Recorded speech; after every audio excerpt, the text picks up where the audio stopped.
until they kind of get used to the surroundings here at the garage. That certainly didn't bother the Lourdes women tonight. They shot the lights out all night long, putting up 107 points against the Lady Racers. Hopefully the Racer men's defense will be a lot better. I'm sure the Gray Wolves were hoping to have the same kind of magic that their lady counterparts did in that first game. Corbin Pierce and Malik Thurman jumping center. Pierce gets the top. Racers have the ball move right to left as we call the action here in the first half. Sadiq Bello, the senior point guard, hands it off to Xander Smart, who's had a terrific senior year. Really blossomed this year after 3 years as a role player. Pierce, a 12-footer from the right side of the key, no good. And the rebound comes down to the Gray Wolves. A really nice play. They got Corbin right across the top of the key area for a nice jump shot from the elbow. He'll make many more than he misses if he gets that shot. Cliff Snow, the young man from Middletown, passes out top of the key. Long three, no good. Rebound Xander Smart off the miss by Deuce Martin. Lourdes is not a good shooting team if you look at their statistics on the year, Mike. They don't shoot it well normally. Here's Bello getting right to the rim and scoring. Sadiq just blew by everybody on defense and got an easy first two to give the Racers the early lead. Such a fun player to watch, Mike. Kadeem Jones now brings it out top to Snow. Back to Jones on the right side. Again, 4 freshmen start for this Lourdes team. They pulled out a 6-point win on their home court. Jones gets to the rim but missed, and Corbin Pierce grabs it. Racers push it ahead to Trey Gilliam. Back pass to Xander Smart on the wing. In the corner to Gilliam. Now Daniel Page, right block. Turnaround baby hook. No good. Rebound to the Wolves. They'll push it ahead. Jordan Fabry threw the ball away. Turnover number 1 against Lourdes. Smart drops a pass to Gilliam. Quick ball reversal to Sadiq Bello, and he buries a 3. Smart to Pierce to Bello. That ball moved quickly to the best shooter on the floor who had the best shot. If this was hockey, it would be double assists, but only 1 assist that time. You know that's going to be a stat someday. Pierce. And now a miss by the Wolves is rebounded by Daniel Page. Out to Bello. Quickly to Pierce. Left corner, Gilliam. 3-ball partially blocked and taken away. Cliff Snow got the loose ball underneath, and then he threw it away, trying to lead ahead to Malik Thurman. Pierce has it. Back to Gilliam. Gilliam looks inside. Easy catch by Page, and he missed a wide-open layup and then got fouled on a retry. So Daniel blew a wide-open bunny, and he's laughing to himself, but he did get his own rebound and drew a foul. Wow. The one thing that strikes me right away, Mike, is Lourdes is not very big. And they are a short team. Their tallest player, I believe, is 6'5". And so Page should get some good looks inside. Yeah, and he has had a couple good looks. Daniel Page at the line and makes the front end. Page is a 75% free throw shooter on the year. Racers as a team good at the line, 76% as a team, which is very solid. Their shooting has been okay the entire year. Second shot up and good. Daniel Page makes both of them, and the Racers are off to a 7-0 lead. This is similar to what the Lourdes women did. They jumped out to a 14-0 lead earlier tonight before the Racers even scored. Right now, Lourdes on the schneid here, 2.5 minutes deep into the first half. Cliff Snow at the top of the key. Bounces to Malik Thurman, their only senior. Right side pass to Kadeem Jones. He'll shoot from the baseline and knock it down. Quickly the Racers get it into the forecourt. Daniel Page collects the pass, deep left wing. Now out top to Bello. Back on the wing to Smart. Xander to Bello again. Sadiq shoots and misses right side. Van Smart got a loose ball rebound and an easy stick back. So many times this year we've seen Xander Smart be in the right place at the right time, and that's an example of that. 9-2 lead for UNOH. To have any chance at the postseason, Racers have to win tonight and then beat Aquinas on Saturday. There's a Cliff Snow 3, perfect from the top of the circle. That time Corbin Pierce tried to go under 2 picks instead of fighting over the top of picks, and his man got freed at the top of the key. It was a defensive breakdown. Racers up 4. Bello tried to penetrate, didn't work, gives it to Corbin Pierce. Lost the handle, back to Sadiq. In the corner, Gilliam likes that 3-ball, but left it short. And a rebound to Fabry of the Gray Wolves. Fabry stops and pops from 15 feet, fills it up. Jordan Fabry out of Shalersville, Ohio. Thought I'd heard every town in Ohio before, but that's one that has eluded me. Trying to figure out where that's at. 9-7 our score in favor of UNOH. But after a 7-0 start, the Gray Wolves have got right back into this thing. Here's Smart, foul line jump shot, no. Rebound tapped in the air. Xander gets it back, gives to Page. Daniel with a head fake, muscles it up, and around the end rim, no good. Page just unable to finish in close. Yeah, he's had 2 or 3 shots now that almost dropped but didn't. And blowing right by everybody was Malik Thurman, but he missed an easy bunny. Racers in transition. They got Smart to the window to score. Xander Smart with 4. Lourdes did not stop the ball in transition. Good guards will take it to the rim if you let them. Willis Mackey Jr. getting set to come in for UNOH at the next opportunity. Thurman delivers right side to Fabry. Top of the key, Rose. He'll shoot, Snow, I beg your pardon. Cliff Snow has hit 2 triples in a row from the same spot on the floor, about 3 feet behind the arc straight away. And both times Corbin Pierce lost him. 11-10, Racers by 1. Xander Smart gives to Trey Gilliam. In the corner it goes to Sadiq Bello. Out top to Pierce, good ball movement. Gilliam catches left baseline. Finds Sadiq out at the top of the key. Bello will get to the rim and try to shovel it, but miss the shot. Daniel Page rebounds. Out to Bello, 3-ball, no good. And a loose ball rebound, and Racers get tangled up. Bodies flying all over the place at the back, and then we get a basket and a foul. Malik Thurman took it right to the rim over Gilliam, has him by about 4 inches, and with his leaping ability, it was a no contest. Malik Thurman scores, and Trey Gilliam picks up the foul. First lead of the night for Lourdes as they go up by 1, and we get a media timeout with 14:35 left in the first half. It's Lourdes 12, UNOH 11. We're back in 1 minute on UNOHRacers.com and Sports Radio 93.1 The Fan. UNOH Racer athletes, 14 NAIA teams, multiple defending WAC championships, early days, late nights, blood, sweat, and soul. On the court, on the field, at the track, and in the classroom, racers will rise. Our journey to greatness has just begun. Join the winning team at the University of Northwestern Ohio.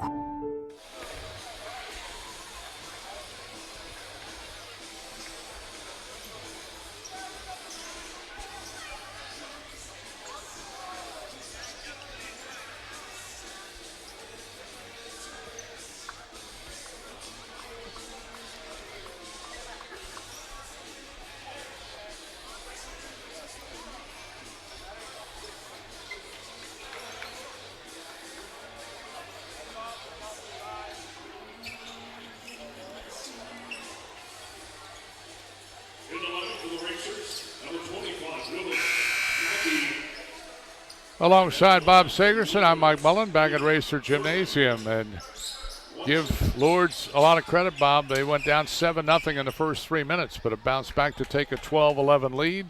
Malik Thurman at the line for 1, and we see Desmond Fraser, the first sub of the ball game for Coach Josh Gibson and the Gray Wolves. He's a 6'1 junior from Ocala, Florida, wearing number 2 in the black jersey. And the Malik Thurman free throw is off target, rebounded by the Racers. The Racers have been able to get the ball inside to this zone. They just haven't been able to score when they got it down there, Mike. Racers have Willis Mackey Jr. on the floor now in the post. Here's a Smart shot and a good 3 from the right side by Xander Smart. Smart has really come along this year. Pushed his average up to about 10 points a ball game and hits his 7th point already here in the first half. Whistle, offensive foul on Lourdes, and that'll be 0. Kadeem Jones charged with the personal. Turnover 3 for the Gray Wolves. They tried to take Sadiq Bello, the 5'9 senior, down in the post area, but they were too aggressive getting position, and Bello, I wouldn't call it a flop exactly, but he let himself get pushed around pretty well.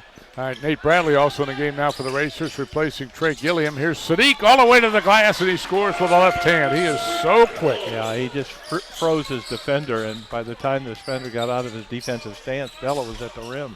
Racers back up at 16-12 now. Kadeem Jones gives it up left side to Cliff Snow. Out top now to the new man, Desmond Fraser.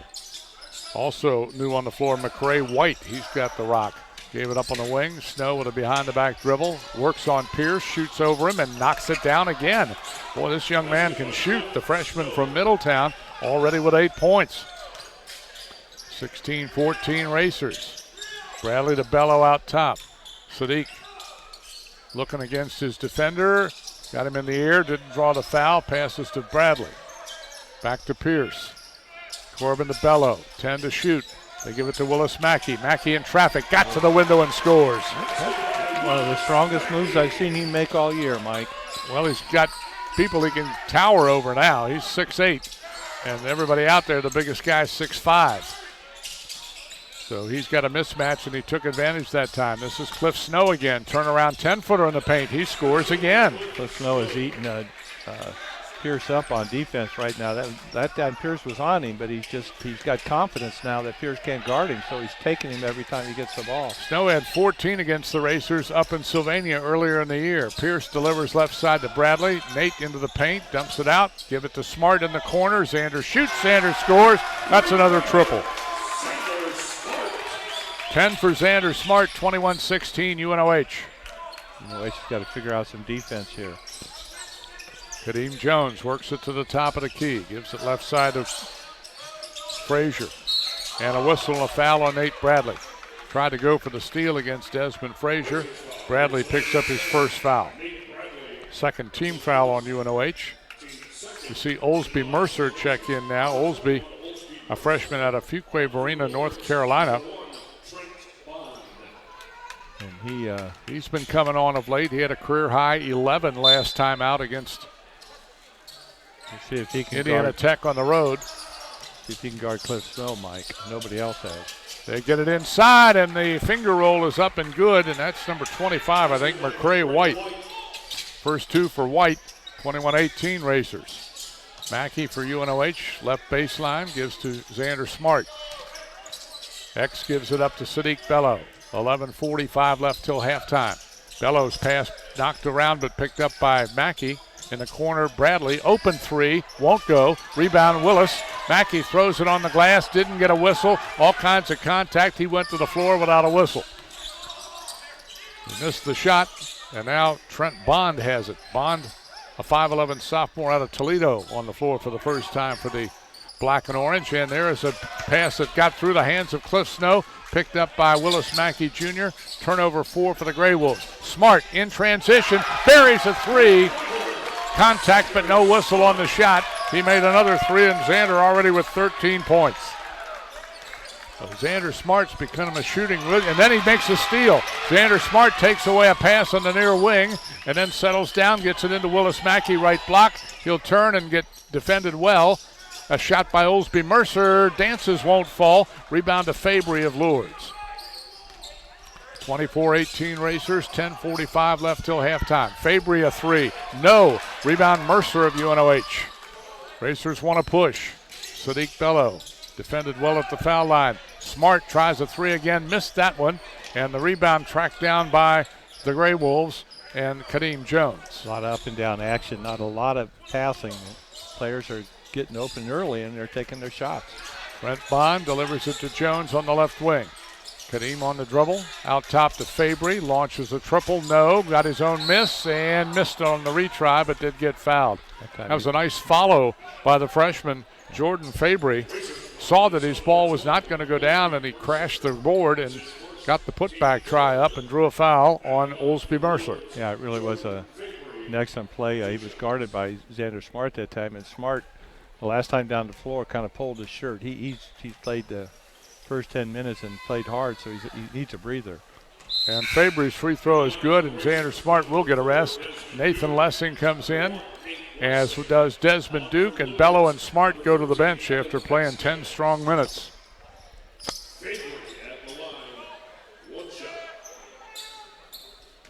Fabry made the first one.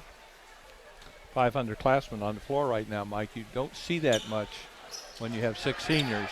Second shot no good. 1 out of 2 for Fabry.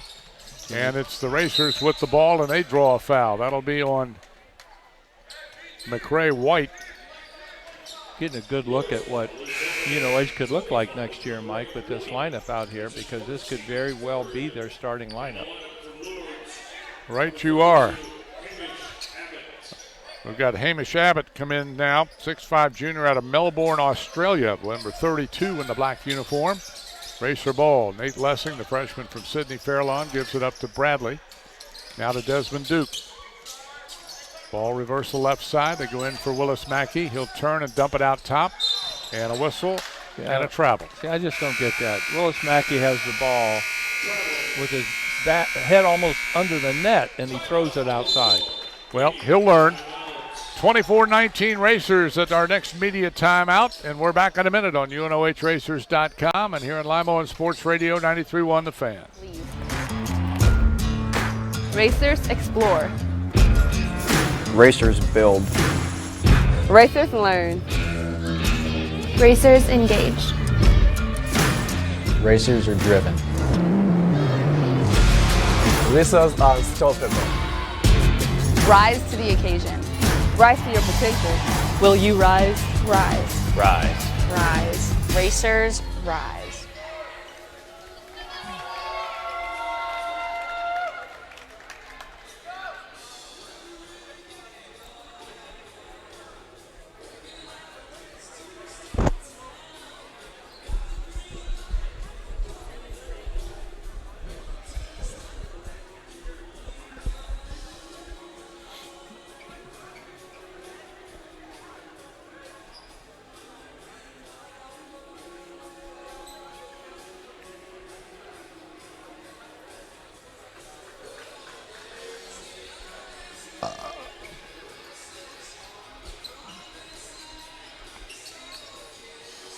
Halfway through the first half here at Racer Gymnasium tonight. Second game of a doubleheader. The UNOH women lost big time, 107-77 to a team that was only 3-15 in the conference. Lourdes just didn't miss tonight. The young lady scored 45 points. A sophomore came off the bench and went 19 of 24 from the field and 7 of 8 from the free throw line. Kind of game you dream about. You wonder if she'll ever anything close to that again. That was just a night to remember. LaTyra Beasley, the player of the night so far for Lourdes on the women's side. Let's see what the men do. They get the ball to Snow, who's checked back in. Now on the near wing to Evan Vasquez on the floor for the first time, number 13 out of Delta, Ohio. Here's Snow shooting and hitting again. He had missed. Cliff Snow hits his 13th point. He's 3 for 3 from range. At that time they came and 2 out out of 3 in the paint.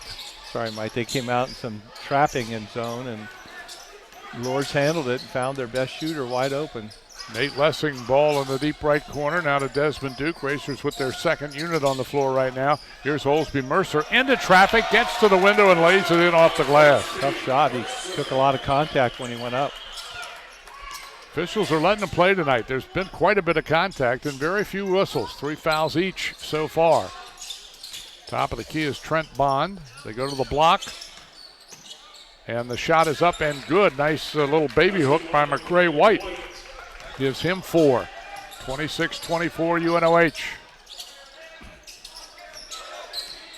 Racers work the ball on the perimeter. They get it to Mercer. Left baseline. Whistle. That'll be an offensive foul, or rather a defensive foul on number 11, Cliff Snow. Muscling up Willis Mackey Jr. Checking, it's on White. Yeah, he pushed Mackey out of the paint that time. He just tried to muscle him too much right in front of the official. He's never going to get away with that. McCray White picks up his second personal, and Des Duke will inbound for UNOH from the baseline. Desmond out of Lexington, Kentucky, a 6'2 sophomore. Throws it into Kenny Lemon, who just checked in at the dead ball. Kenny, a senior from Charlotte at 6'7". Nate Lessing with it.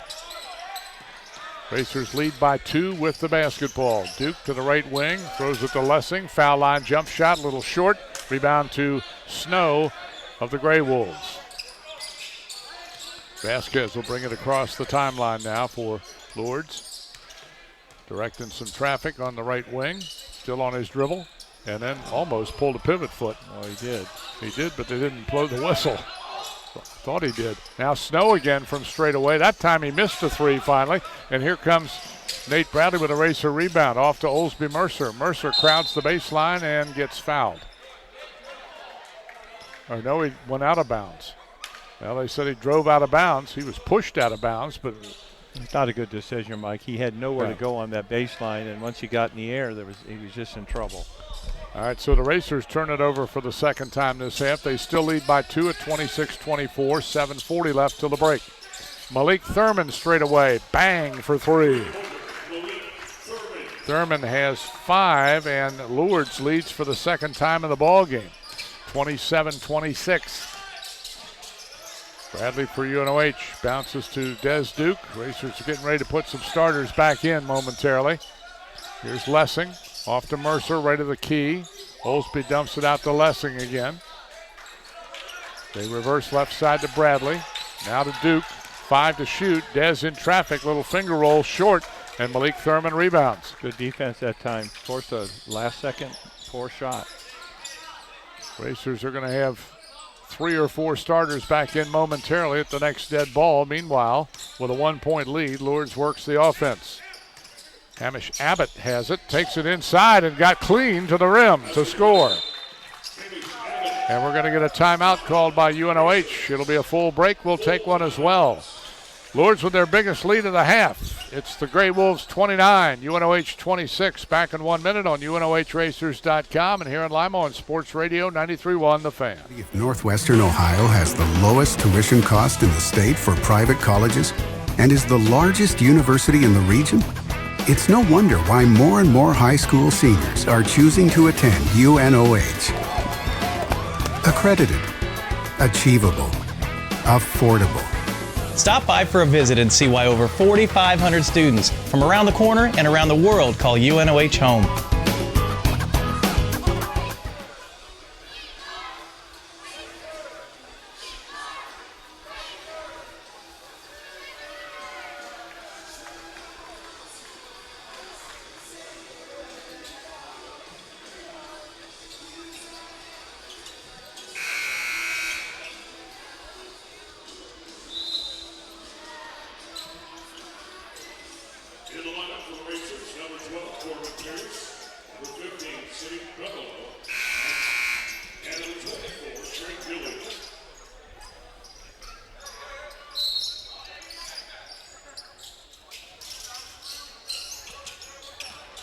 Back in action at Racer Gymnasium. 6:40 left in the first half. Racers have 4 starters back on the floor, and Sadiq Bello, Trey Gilliam, Xander Smart, and Corbin Pierce. Smart going to get inside. The ball partially blocked. Xander got it back. He's in trouble. Throws it out to Kenny Lemon.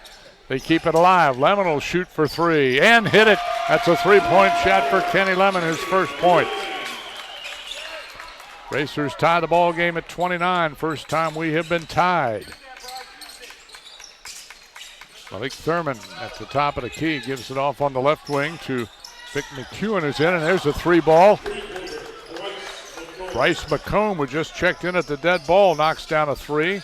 They also have number 21, Vince McEwen, on the floor.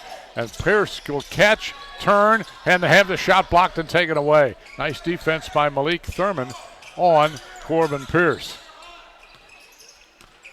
Vasquez into the forecourt now, 32-29 in favor of the Grey Wolves. Vasquez is going to penetrate and dish out to the wing. That's a long 3, no good. Rebound Xander Smart, the miss by Bryce McComb. Xander Smart gets bumped on the wing by Hamish Abbott. That'll be his first and the 4th team foul on the Grey Wolves.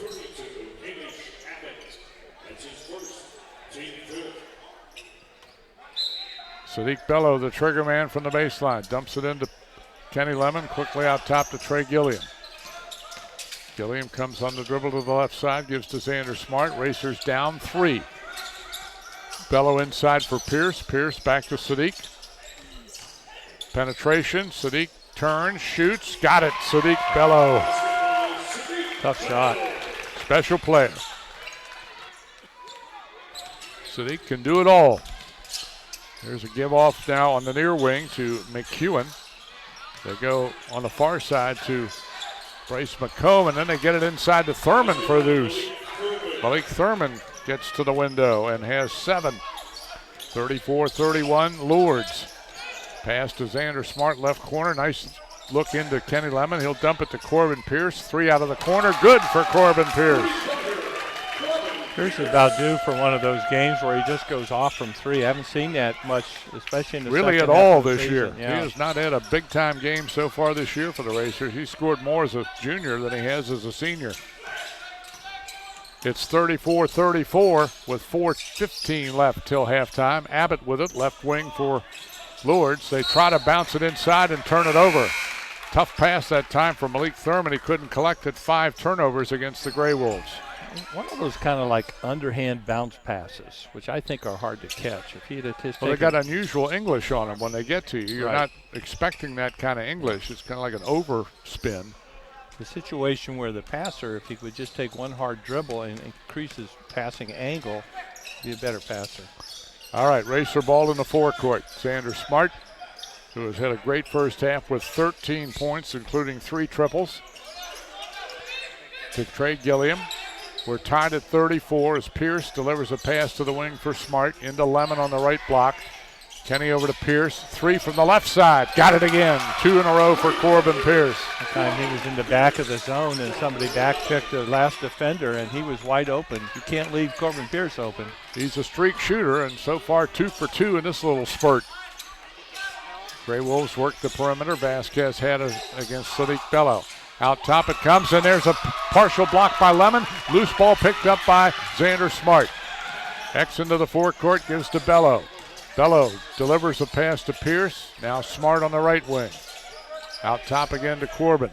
Racers set some offense against some tough Lourdes defense. They're very active. Here's Sadiq, a long 3. Bullseye, Sadiq Bello.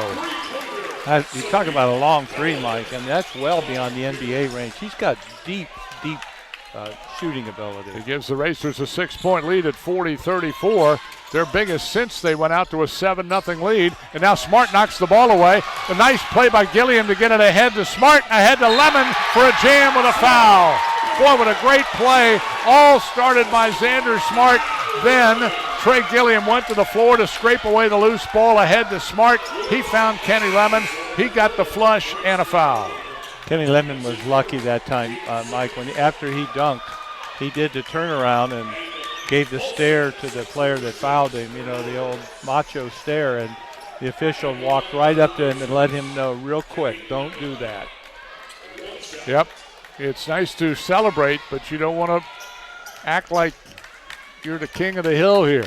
Kenny Lemon's free throw makes it a 3-point play. Wow, suddenly they're up by 9 points in just less than a minute, Mike. They just kind of 2 threes and a 3-point play the old-fashioned way, and it's 43-34 Racers, their biggest lead of the ball game.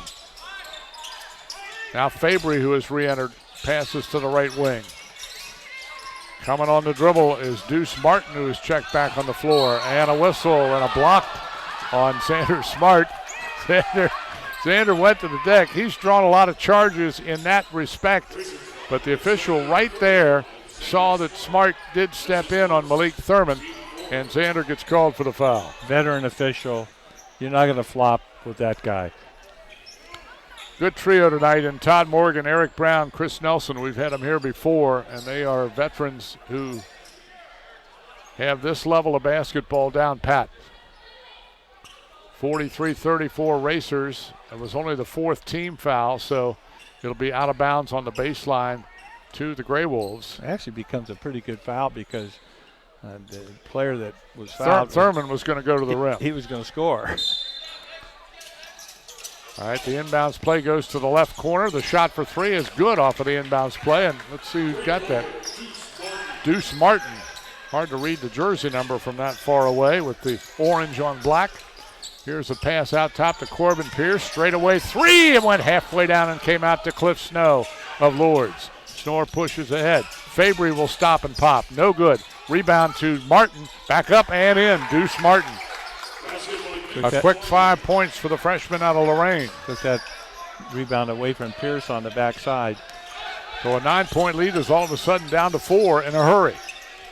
Sadiq Bello in traffic. Little finger roll good from 8 feet. Little teardrop by Sadiq that time gives him 14 on the night. Nobody inside that presents a big blocking challenge to him, so he's attacked the rim more tonight than he has in the last few games. Bello had 15 up at Lourdes in the first matchup, so he's way ahead of that pace here with 14 already in the first half. Fabry to the rim, no good. Rebound out of bounds off of Fabry. It'll be Racer ball as Nate Bradley will replace Trey Gilliam for UNOH. Fabry had a nice move if he had just left with his left or right hand, but he tried to do a kind of a dipsy doodle spinning layup, and it had no chance. 1:15 left to play till halftime. Pass to the right side, and Bradley. Now Sadiq Bello delivers to Lemon. They bounce to the block. Bradley gets to the paint, dumps it out to Bello. This is another NBA three, but a little long this time. Rebound tapped out of bounds to the black and orange. That was a little too long, I thought. Yeah, Sadiq was a little out of range there. Not that he can't get it there, but the percentage of that kind of shot's not real good. Well, especially he could have moved in. All right, Lourdes basketball, less than a minute left till the break. Kadeem Jones delivers left side. Deuce Martin on the dribble. Little 8-footer, no good. Lemon rebounds, goes to Pierce. Pierce up the right side. Drops a pass to Bello and into the forecourt to Bradley. Back to Lemon on the top of the key. To Bello on the left wing. Sadiq into the dribble, into the lane. Little alley-oop, and Corbin Pierce got a little bit too far under. Couldn't control the ball. Did tip it to a teammate. Bradley's shot is partially blocked and taken away by the Grey Wolves. So after all that with the intended alley-oop that didn't work, Racers come away empty with a 6-point lead. Lourdes holding for the final shot of the half. We're down to 8 seconds. Kadeem Jones on the far side. Gives on the wing, and Cliff Snow, they want to take this shot, but they guard him. And now Deuce Martin will shoot and hit at the buzzer. So the best laid plans, they guarded the guy that's hit all the threes, and Deuce Martin makes a 2 at the buzzer to make it a 4-point game at halftime. As the teams head to the locker room here at Racer Gymnasium, it's UNOH 45 and Lourdes University 41. Stay with us for our halftime show. We'll get to that after this 2-minute break on UNOHRacers.com and here in Lima on Sports Radio 93.1 The Fan.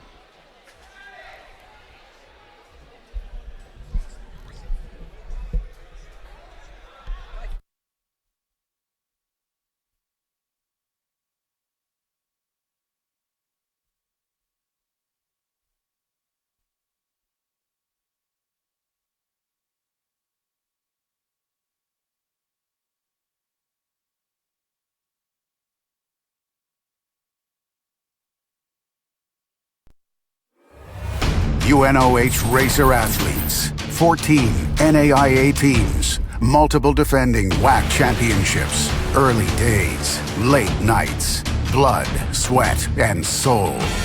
On the court, on the field, at the track, and in the classroom, Racers will rise. Our journey to greatness has just begun. Join the winning team at the University of Northwestern Ohio.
Gymnasium halftime of the men's game, second game of our doubleheader tonight, and UNOH has gone to the locker room with a 4-point lead, 45-41. Racers led at halftime by Sadiq Bello with 14 and Xander Smart with 13. Lourdes has played 12 players here in the first half already. And they've got Cliff Snow on top with 13 points, the only Grey Wolf in double figures. Our halftime guest tonight, the women's coach here at UNOH, Mike Armbruster. And you talk about, there's a saying in sports about running into a buzzsaw. You ran into about 40 chainsaws tonight, didn't you, Coach? Yeah, one of them named, what was her name? I'm sorry. Latyra Beasley. Latyra Beasley. She was the biggest of them all. A season, career, probably whack record in the gym at night with 45 points. And when you're hot, you're hot. You go 19 to 24, and you make 7 of 8 free throws, and you grab 18 rebounds. It's a lot to handle, especially when she didn't even start the basketball game. Right. Played 38 minutes, and so, she was a handful that we couldn't handle. She has a really unique ability where she can play inside, outside of 15 feet, and not only can she do that, she's really athletic off the bounce as well, Mike. So trying to figure out exactly how to guard her was a little bit of a mystery for our kids tonight. I guess the question that the average fan would want to ask in this situation is, you win by like 26 or 27 on their court and you lose by 30 on your home court. How does that happen? Yeah, I think some of it, we got a little bit of a different team right now. We're a couple kids short from where we were when we played up there. They got a couple kids back. I don't think number 3 for them played a ton, and number 12 did not play at all for them. So, they were a difference. A little different team. That. Yeah, absolutely. All righty. Well, you got one game left. You will not make the postseason this year in the WHAC. So, what's your focus going into Senior Day? Yeah, I think what's going to Senior Day is making sure we give a good send-off to Kiera Billingsley, Danielle Van Dyne, honor them after the game. Going to do a nice banquet for them, and then make sure we do it right for those 2 kids. That's for sure. They deserve it. Kiera was a little gimpy tonight with an ankle sprain in practice earlier in the week, but it sure didn't look like it. Right. She came out. I think she had, 18 points tonight. And over 50% shooting it. And then trying to get a little more rebounding in there, but that's something we got to keep working on. She's usually very good at that, but she did give us a lot of good minutes, 7 for 13, over 50% from the field. Well, Mike, we're on local radio tonight, so we want to give a shout-out to Emily Patton, the young lady out of Upper Saddle Valley. She is only the 4th racer ever to score over 400 points in a season. Yep, absolutely. She's really been a great thing for us. Really on her early in the year about trying to transition from being a volume shooter to just a flat-out all-around good player. And I think if you look at her over the last 8 games here, maybe with an exception of 1, when you average everything out, she's been over 50% from the field and over 42% from the three-point line. And when you can do that and you can have that impact as a freshman, the future is bright for UNOH women's basketball because of that. Talk a little about Coach Segerson, and I mentioned it during the broadcast, about how at this time of year you have had to go literally half of the season with a basic 8 or 9 player roster, and of those 8 or 9, 7 of them are freshmen. Yeah. So at this, when freshmen come and they play college athletics of any kind, I don't care whether it's basketball or volleyball or any other sport, it's a totally different world. Their time commitments are different, both in the classroom and in the gym. And I would imagine at this time of year, those freshmen are pretty worn out. Yeah, I think so. I think they're if not more mentally than physically. I think the drain that goes on, and like you mentioned, the practice on a day-to-day thing. I mean, we try to give our kids a day off a week, and I think that helps to be able to focus on some academics. But as you transition out of that fall, where you were just kind of getting your feet wet, now it becomes that grind. When you look at the Wolverine Hoosier Athletic Conference on Wednesday, Saturday, and you look at it, you start practice about September 20th maybe, and here we are darn near February 20th. And so you look at the college level and some of those seasons, I think men's and women's basketball is probably one of the longer ones. It is, and it's probably the most intense in terms of preparation, because, you play golf, okay, you go out and you play golf a little bit, but you don't have that physical wear and tear on the body like you do in practice in basketball. Yep. And you're trying to build a team that gains not only in quality of play, but in physical strength. You've got to get stronger to play this game at this level. Yeah, I think that was kind of what you saw here tonight. Number 23, number 12 were for Lourdes were 2 guards that were pretty physically strong and at our kids. And I think we got to do a good job in the weight room this off season. and bring in some kids that can compete at that level.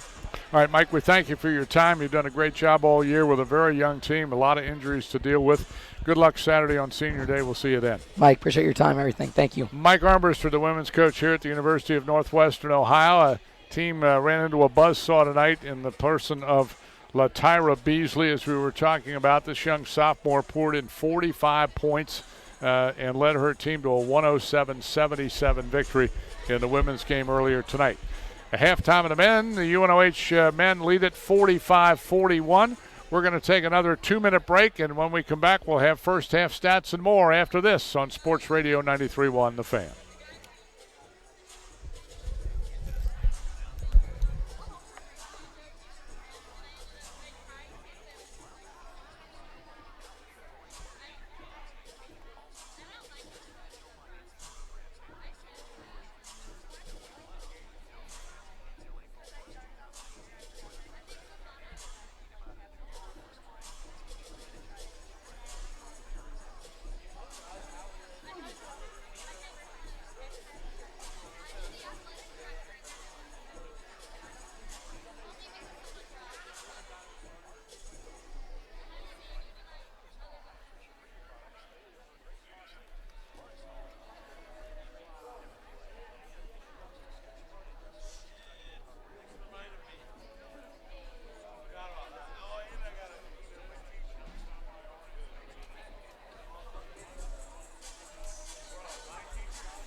We return to our halftime comments here at Racer Gymnasium. Racers lead 45-41 over Lourdes, and not too often do you see a team that shoots 59% and a half and trails by 4 at halftime. Yeah, I was going to say that was the first thing that jumped off at me. If I'm in the locker room right now, I'm thinking they got to cool off at some point, and when they do, the Racers could make a jump. But it was a good first half, 45-41, and then we saw a game earlier that won 107-30 or 77.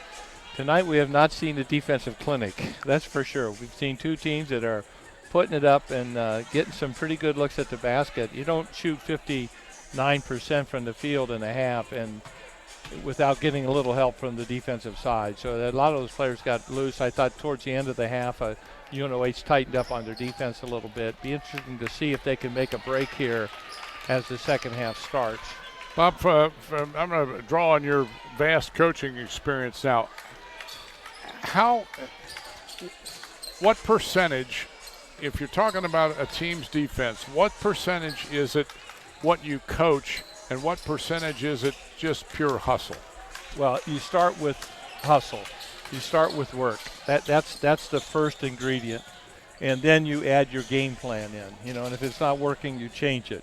But I would say it was more than 50% is just being able to work and try to work through, because the rules of defense are really pretty simple. Sometimes you guard somebody and they're just offensively, they're better than you. But you can make that up by being in the right place, in the right position, and getting a lot of help. Game plan helps a lot, that type of thing. But to me, it starts with just a team's attitude towards defense.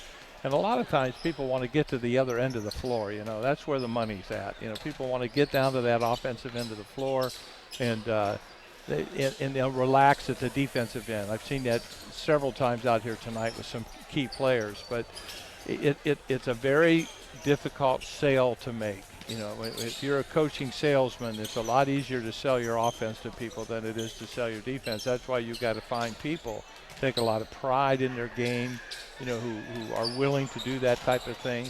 I know when I coached basketball, I always had a player on my team who probably wasn't a very good scorer, but they could defend all night. And a kid like that was going to play for me. And because you could take another player out of their game and things like that. So and the irony of what you say when you're talking to young people learning the game and coming up and playing it is they don't often realize that the offense is so much better when the defense is good. I mean, it just opens up all kinds of offensive opportunities. Defense turns into offense, and it turns the games around. And you can have when my first year coaching, Mike, I started 5 football players, and I had to start right away because the season went long. And so I sat down. The only way I'm going to win any games this year is if we just don't let anybody score. And it worked. And that kind of ingrained in me, even when we started getting better offensive players, that defense can really win some games you shouldn't be in. And that's kind of how my own coaching philosophy developed. All righty, we're about ready for the second half to get underway here. Racers lead at 45-41. They've only got one regular season game left. That's Saturday afternoon against Aquinas. Aquinas, one of the better teams in the conference. As a matter of fact, they sit 4th right now, so they've got a lot to play for when they come to Lima. They want to hold on to that 4th seed because it means hosting a first-round tournament game, and that's very, very important. And there's no reason why that UNOH could not beat Aquinas. They could beat Aquinas. They could have a game, and it would be a great way to send these seniors out. I mean, if they win this game tonight and then win that game against Aquinas, mathematically they still have a chance to get into playoffs. But even if they win both and don't make the playoffs, it's something to remember. You always want to end on a high note. No doubt about that. 6 seniors on this Racer roster this year. And they will be honored Saturday between the women's game and right before the men's game. They'll have senior afternoon and give out the awards that they give to their seniors. It won't take a whole long time, 10 to 15 minutes max. They've got 2 women seniors and 6 men seniors and maybe a cheerleader or 2 in that group as well. But that'll all be Saturday afternoon here at the garage. Meanwhile, we're ready to go with the second half. It'll be Lourdes ball to start the half. And inbounding right below our microphone will be Deuce Martin, the freshman out of Lorraine. Coach Josh Gibson going with the same starting 5 he had to start the ball game, and the same for Coach Caleb Williams of UNOH. He'll start his 5 seniors. On top, Jordan Fabry. Fabry delivers it to the right side to Malik Thurman. Out top to Kadeem Jones. Now back to Thurman, working on Page. Good traveling called on Kadeem Thurman. These officials are right on it, Mike. He wanted some contact, but he walked before the contact. All right, the 8th turnover for the Gray Wolves. The Racers only committed 3 the entire first half. And look at some pressure here to begin the second half. They break it with Trey Gilliam, bounces back to Xander Smart. Smart right of the key, into the lane, little 10-footer, good. Xander Smart picking up where he left off. He's got 15. You know, he's really good at the start of the game and the start of the second half. He comes out of the locker room ready to shoot. Very aggressive offensively. All right. Into the forecourt with a 6-point lead now. The Racers play some defense. Malik Thurman straight away 3, no good. Long rebound, tracked down by who else? Xander Smart. Went right between 2 gray-shirted guys and got that rebound, and then as he gives to Pierce, the ball's knocked out of his hands and out of bounds. A lot of physical play on that too, and they are letting them play, Mike. We saw that in the first half. Neither team got to the bonus in the first half. This is an unusual out-of-bounds play. All 4 players lined up above the three-point line. Yeah, we're going to see something a little different here. They try to break somebody down the lane, doesn't happen. They throw it into Daniel Page, left corner. Back to Bello. Now to Smart. Xander around to Gilliam. Good look to Corbin Pierce. He'll shoot and hit a 3 from the right corner. Don't give Corbin Pierce that. 9 for Corbin Pierce, the senior out of Winston-Salem. Corbin has a career-high 32, but hadn't come close to that this year. That happened as a junior. 50-41, Racers match their biggest lead of the ball game. Malik Thurman now for Lourdes. Gives it up to Cliff Snow, the freshman out of Middletown, Ohio. Snow to the right wing for Deuce Martin. As Martin goes inside, we got a Racer foul. Like you were talking about Corbin Pierce not shooting, I think more than any other player, he was affected by the change of coaches. Because with Chris Adams ran a lot of plays for him, and he's a catch-and-shoot player. And this game is a lot more individual play. And very good point, and really hadn't thought about that. Here's Thurman all the way to the rim to score. Malik Thurman gets the job done for the Gray Wolves. That's his 9th point, and it's 50-43 Racers. Whistle foul on Pierce as he drives into the lane. Somebody reached out and grabbed it. Be on Kadeem Jones, his 2nd, team's 1st. Bello to trigger from the baseline. Into Xander Smart, open 3, left corner, bingo! Xander Smart. It's a great out-of-bounds play design. I liked it. It left one player had to pick between 2 cutters, and he picked the wrong one. Now a 10-point lead for the Racers, their biggest. Jordan Fabry tries to answer, can't do it. Xander Smart has a Racer rebound. Up to Bello. Sadiq to the line, stops and pops, 15-footer good. Sadiq Bello. He's got 16. The Racers jump up by 12. Racers are best when they can get it in transition and move up and down the floor. Caleb Williams, not a coach that calls a lot of set plays. Here's Fabry for 3. Bullseye, top of the key.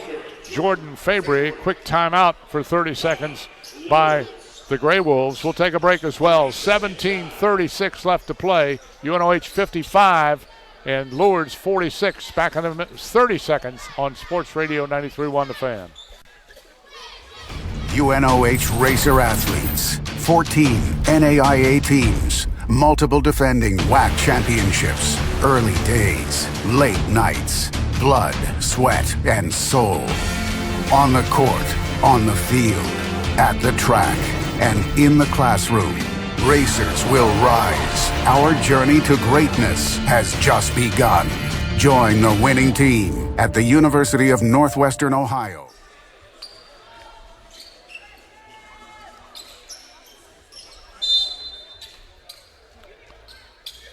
Racer ball coming out of the quick Lourdes timeout, and some 2-2-1 3/4 court pressure by the Wolves is solved by Bello. He'll cross the timeline and come to the right side, hand it off to Xander Smart, the senior out of Dayton Carroll High School.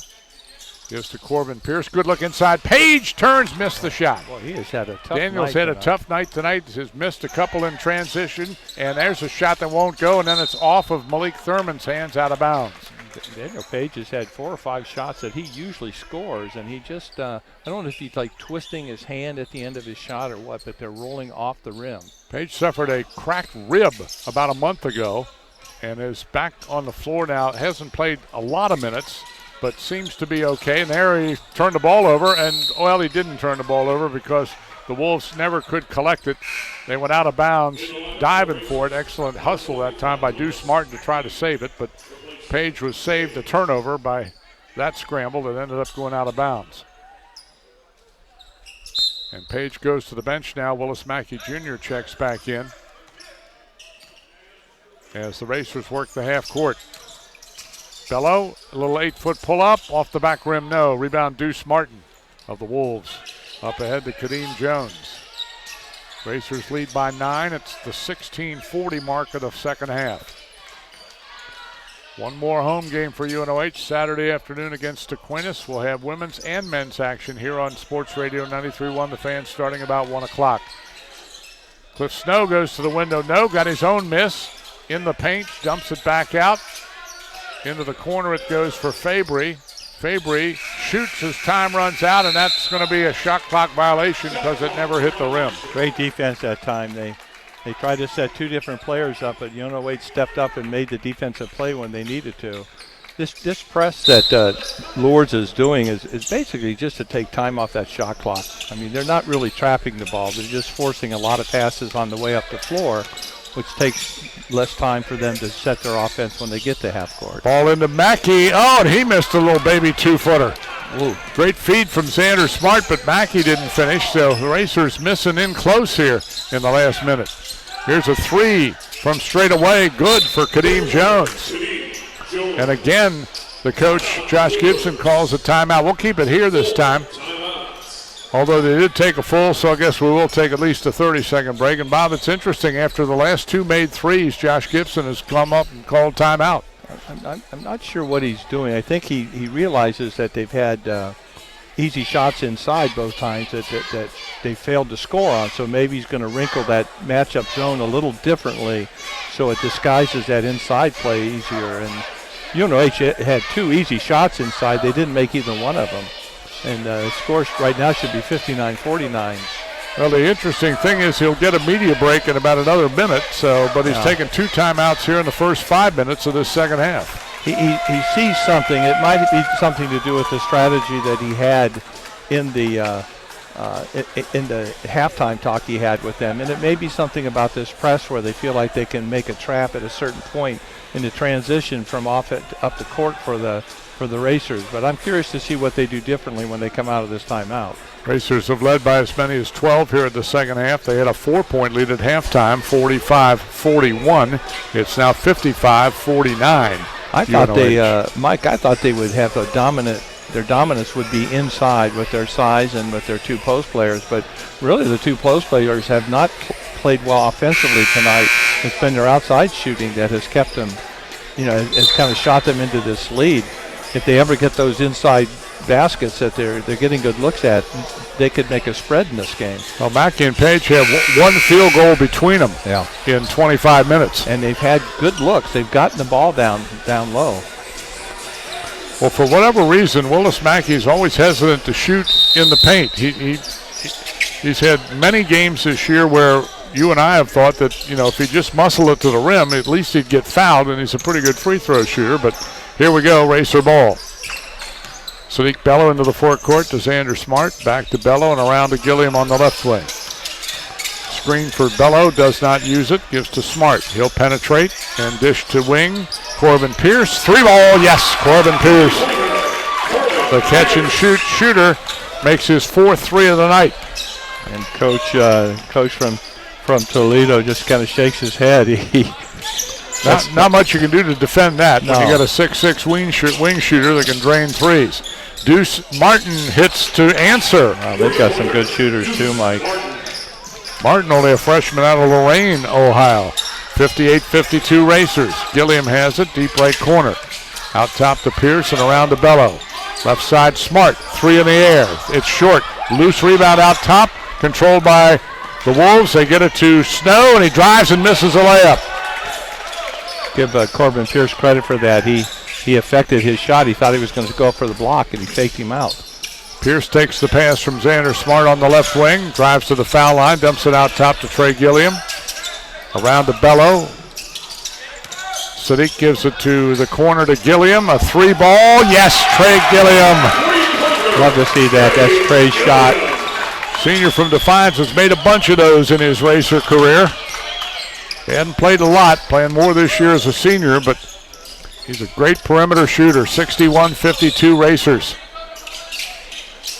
Pass inside for Snow. He got by Pierce, and again, he this time makes it with good body control. Cliff Snow's first basket of the half. He had 13 at halftime, so he's got 15 now, and it's a 7-point Racer lead. You don't want to heat that guy up. Racers made 8 threes in the first half. They have made 4 more here in the second half. So they're having a big night from range, and now Bellows fouled on the shot try. Or might have been before the shot. We'll wait and see. It is on Fabry, and it was before the shot. Kenny Lemon will come in now for UNOH, replacing Corbin Pierce at the 13:42 mark of the second half. Pierce really helped him build this lead. Corbin hit a couple of threes this half. He's got 12 for the game. Bello needs a pass in and finally throws it deep to Willis Mackey, who almost lost it and did. A turnover on a bad inbounds play. Deuce Martin got airborne in traffic. Feeds Malik Thurman, missed a three ball, and Xander Smart gets the Racer rebound. X across the timeline. in the corner to Gilliam. They lob to Mackey. Mackey turns, shoots, and missed it. Roll right across the goal mouth. Again, they just can't get that scoring when they get that ball right down there. Ball wing left to Deuce Martin. He likes that three, and he nails another one. Martin with 13 already in the ball game. He's made 3 threes. And back to a 4-point game, and Caleb Williams wants a timeout. We'll take one as well. 13:03 to play. UNOH 61, Lourdes University 57. We're back at Racer Gymnasium in a minute on Sports Radio 93.1 The Fan. Racers lead. Racers explore. Racers build. Racers learn. Racers engage. Racers are driven. Racers are unstoppable. Rise to the occasion. Rise to your potential. Will you rise? Rise. Rise. Racers rise. Basketball fans, make your plans for this Saturday. Final chance to catch the Racers at the Garage here in the 2017-2018 season. Wolverine Hoosier Athletic Conference action. Coach Armbruster and the women tip time 1 o'clock with the men to follow at 3 hosting Aquinas this Saturday. Final home game for 2018. Hope to see you out here. Thank you.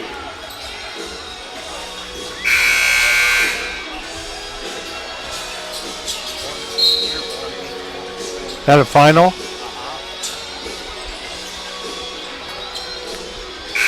All righty, we're back at Racer Gymnasium with a little over 13 minutes left to play. Anybody's ball game. Racers 61, Lourdes 57. This year, Bob, the Racers as a team have shot 36% from behind the arc. In this game, they're over 50%. Yeah, 36% is not bad, but they've relied on it a lot in this game. Racer ball, Kenny Lemon with it, right of the key. Out top to Bello. Sadiq posts up Nate Bradley. He'll back away and shoot in traffic, and it didn't go, but he was shot or fouled in the act of shooting. So Nathan Bradley will get to the free throw line, where he is a 68% free throw shooter on the year. Racers only went to the stripe 3 times in the first half, made all 3. Mike, interesting, UM Dearborn, the third place WAC team, is playing at Cornerstone tonight, and they beat them by 1 point. Wow. That's a big score. Very interesting. Bradley makes the free throw. Although that's only their second loss in the conference, and Indiana Tech, who's in second place, has 3 losses. So it doesn't really won't affect the standings much, but it's a big mental thing going into the tournament that Dearborn wins at Cornerstone. Bradley's second free throw off target. Rebound to the Grey Wolves. A 5-point UNOH lead. Fabry has it on the near wing out top to Malik Thurman. Thurman, their lone senior in the starting lineup. 4 other freshmen start for Coach Josh Gibson. There's a pass that went backwards, but it's going to be a holding foul on Willis Mackey Jr. Thurman went to turn to go get the ball and ran into Mackey, and Mackey grabbed onto him, so that'll be the first foul on Willis. It's team foul 2 on the Racers. Kind of impressive what Lourdes has been able to do tonight. They're scoring without really any post player at all. Well, their record is not impressive at 10-17 and 3-15, but with a very, very young ball club in this kind of competition, they're not bad. And they've got good shooters. Here's the alley-oop to Thurman, and he backs off and tips it in with his left hand. Wow, Malik Thurman with a dazzling display. Now Mackey in traffic. He had a layup. Lost the ball. He had a layup. He beat his man down the floor, and he just lost the ball. And I'm going to say it again. I thought he was fouled, but it turned out he just dropped the ball. He dropped it out of bounds. Yeah, and that's the post players are just not contributing. You know, this should be a wide game right now. Racers lead by only 3 at 62-59. Lourdes playing very efficiently. This to tie, but it's off target on the 3 try by Fabry. Racers get the rebound. Ahead for Bello. Back to Bradley and back to Sadiq. Open 3. Yes. How many times have we seen that young man make a shot when they really needed it? His shots often come when his team needs it the most. He's got 19 points to Sadiq Bello. And it's 65-59 UNOH. That's the 13th made three, so 39 of their 65 have come from beyond the arc. Thurman has it, left block. Nothing there. Gives to Fabry on the pick and roll. Thurman catches, and he's fouled by Kenny Lemon. Wanted to make sure he didn't get an easy layup. And Malik Thurman will go to the line for two. And that time that pick and roll was not defended well. Both players stayed with the ball handler, and the roller was wide open. The defense came back from the backside and forced a foul, but just a defensive breakdown. And looking at a team that averages 65 points on the year, 66 points on the season, and they're already at 60. So again, it's been a night where we have not seen a lot of great defense.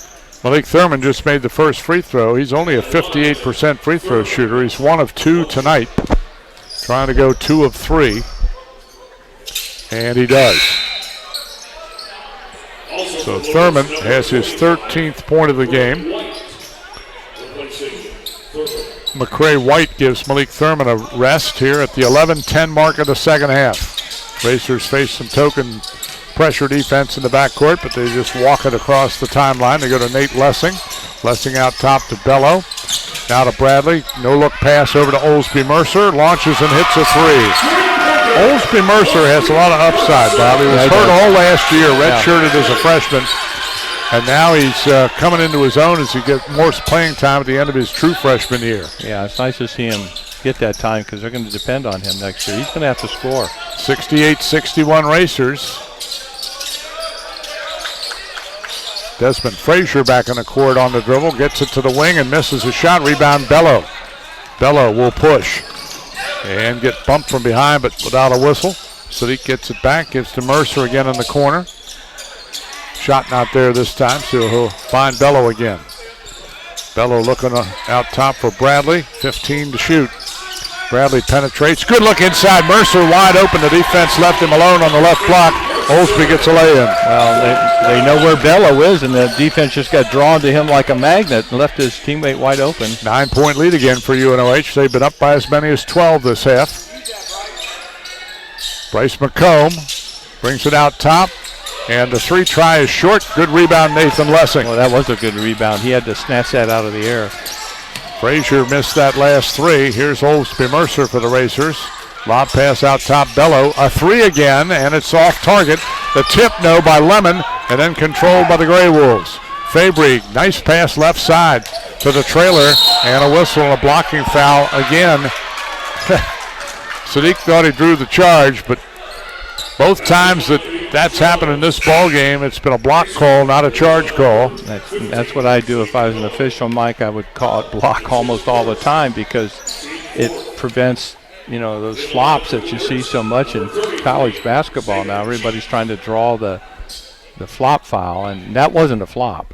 First foul on Sadiq Bello, fourth team foul on UNOH. Racers lead by 7. The free throw shooter will be Kadeem Jones. I'm looking at Kadeem Bello now. He's got his hands on his knees out near half court, kind of getting his breath, and he puts in a lot of minutes for this team, and he is a little guy who's not afraid to go inside and take pounding, and he does take a lot of pounding.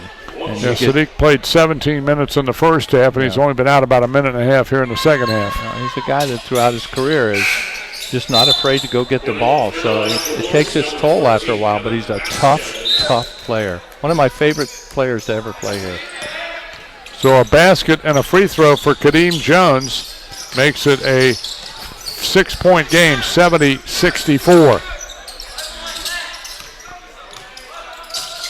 Bello working top of the key off a screen. Right side pass to Lemon. Give and go to Bello. In traffic, they block the shot, but they call a foul from behind. We got a new player on the floor. 33. Xavier Cheek, a 6'9" freshman from Mentor, is the biggest guy on the court right now. Yeah. And the first time we've seen him tonight for Lourdes University. The foul, though, was charged to Desmond Frazier, number 2, his first. And Bello's free throw is perfect. And it's impressive. I like Lourdes. You're right. It's such a young basketball team that they're playing. I mean, this is a really young team. And many of the teams in the WAC this year are young. Yes, they are. And that's one thing that Coach Caleb Williams is going to have to deal with losing 6 seniors. He's got a lot of people to replace, and many of the teams he has to face next year have most of their clubs back. Absolutely. 72-64 our score. We got a confab here. I'm not sure about what. Bello made both free throws, and then all of a sudden there was a discussion. Maybe there was a little interaction of players that the officials wanted to clear up. 9:08 left in regulation. Racers put pressure on, and they may force a turnover. And they just do get it in time, and then we get a foul in the backcourt on UNOH. So after good defense, they blow it by committing the backcourt foul. I think Caleb Williams wanted a turnover when the young man on the baseline stepped over the end line to throw the ball in. But he didn't get the call. That time Mosby Mercer fouled in a double team. That's like one of the cardinal sins of defense. Never foul while you got the advantage of a double team, and plus it was a good 90 feet from the basket.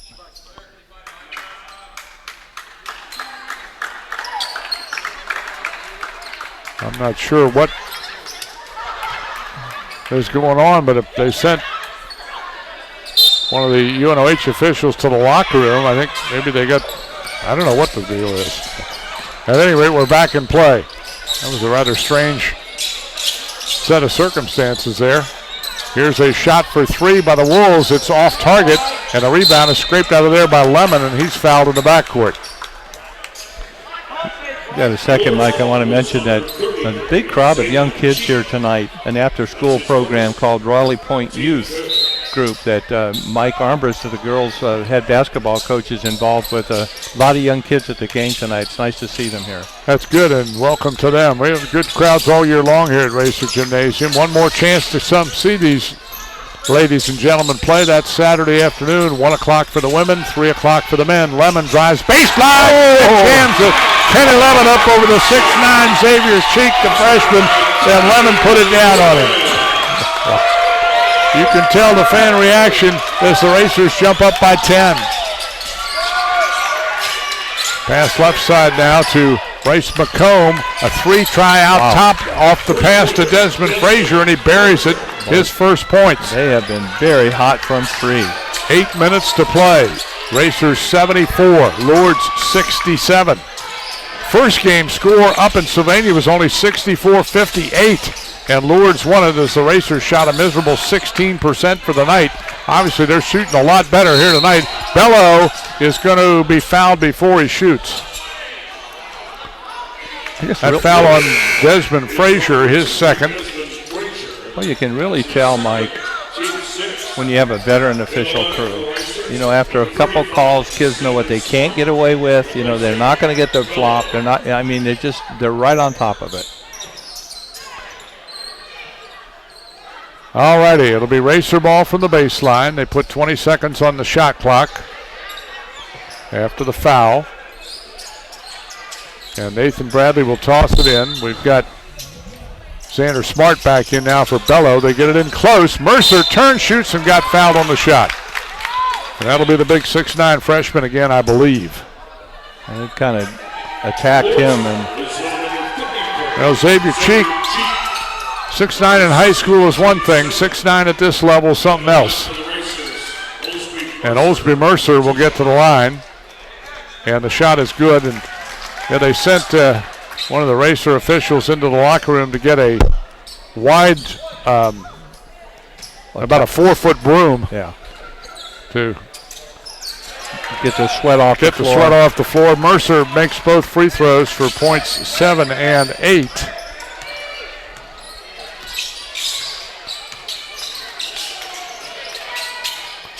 And the Racers have a 76-67 lead with 7.5 minutes left.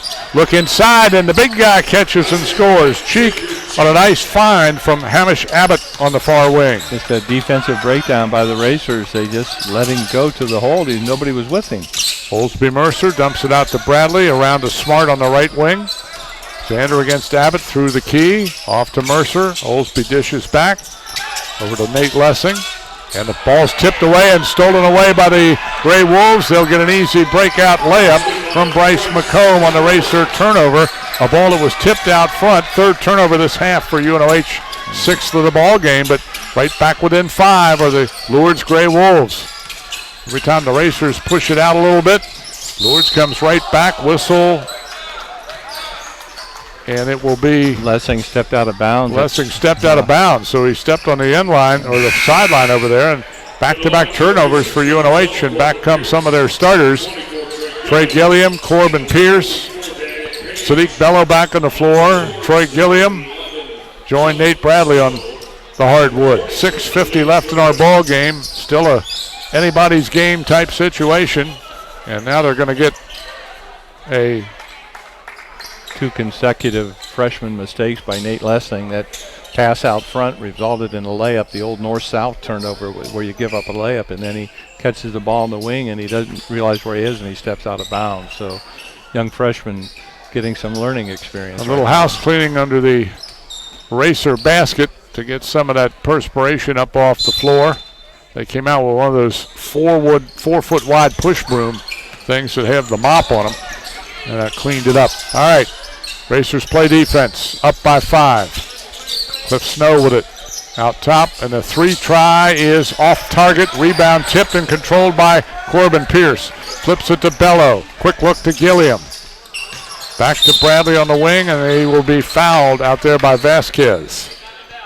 Evan Vasquez commits his first personal, but that will be a 1-and-1 now. It's the 8th team foul on Lourdes, and the Gray Wolves will put the Racers at the line for a 1-and-1.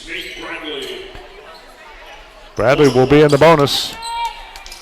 And Mike, they've been consistent with that call, with hands on the driver. They'll get that. And when that play was over, one of the officials talked to Nate, and I could read his lips. He said, "Don't do that." So I'm not sure what he did, but he made it clear he didn't want to do something again. Well, Bradley misses a 1-and-1. Tough break there for the Racers. They missed the opportunity to add to a 5-point lead. Lourdes basketball. Vasquez off a high screen. Gives to Malik Thurman. Thurman to Desmond. He'll throw it back wing right. Out of the corner, Vasquez. 3 try no. And the rebound controlled by Snow. The Racers just stood and watched. Watched the rebound instead of going to get the rebound. So the fresh start now for the black and orange. Malik Thurman, left point. Gives it to Cliff Snow, the freshman from Middletown.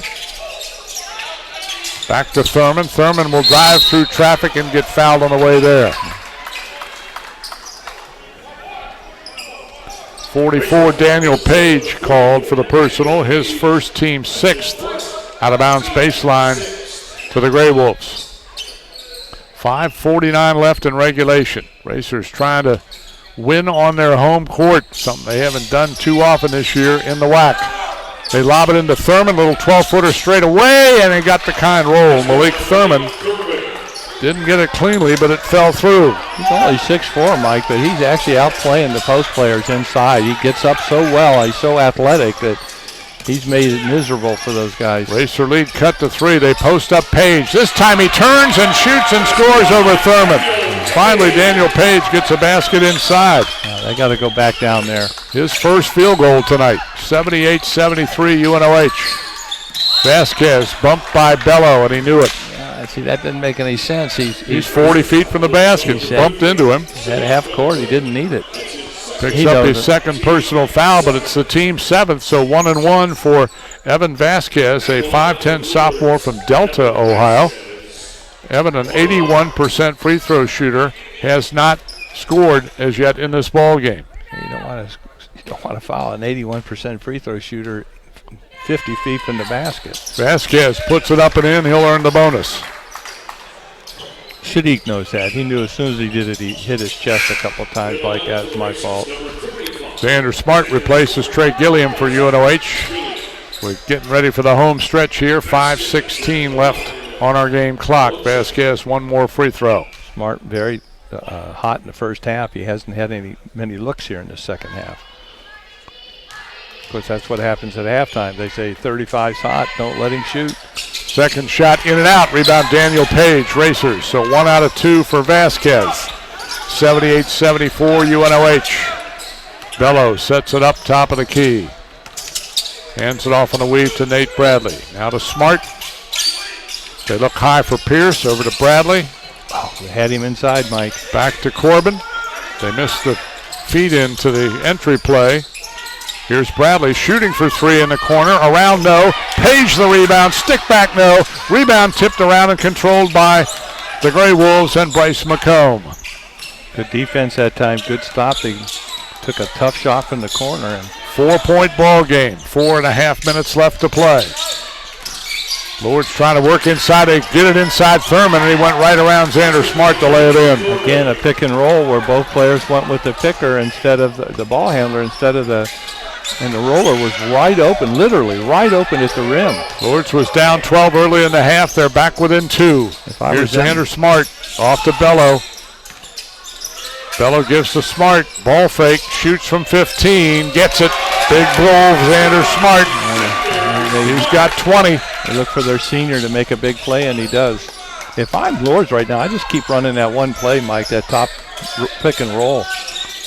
Vasquez. They try to pick and roll, but it gets cut off. Desmond Frazier on the wing. Back to Vasquez out top. Vasquez penetrates. Tries to force it inside, but it was a kick. Off the left foot of Daniel Page that time. That time they played it right, Mike. One of the defenders took the dribble, the other one cut in front of the roller. And that kick ball will force the ball out of bounds, but first we're going to get a timeout. So with 3:44 left to play, it's UNOH 80, Lourdes University 76. Don't go away. We're back in a minute on UNOHRacers.com and here in Lima on Sports Radio 93.1 The Fan. UNOH Racer athletes, 14 NAIA teams, multiple defending WAC championships, early days, late nights, blood, sweat, and soul. On the court, on the field, at the track, and in the classroom, racers will rise. Our journey to greatness has just begun. Join the winning team at the University of Northwestern Ohio. UNOH Racer athletes, 14 NAIA teams, multiple defending WAC championships, early days, late nights, blood, sweat, and soul. On the court, on the field, at the track, and in the classroom, racers will rise. Our journey to greatness has just begun.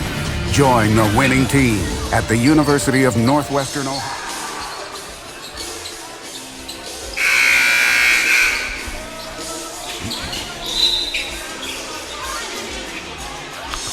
Alongside Bob Sagerson, Mike Mullen with you here at Racer Gymnasium. Final 3:44 coming your way here in a nail-biter. Racers up 4, 80-76. Both teams are in the 1-1. It's going to be interesting to see who can get the defensive stops in the last 3 minutes and 44 seconds of this game. Kadeem Jones throws it in deep to Cliff Snow and then gets it right back.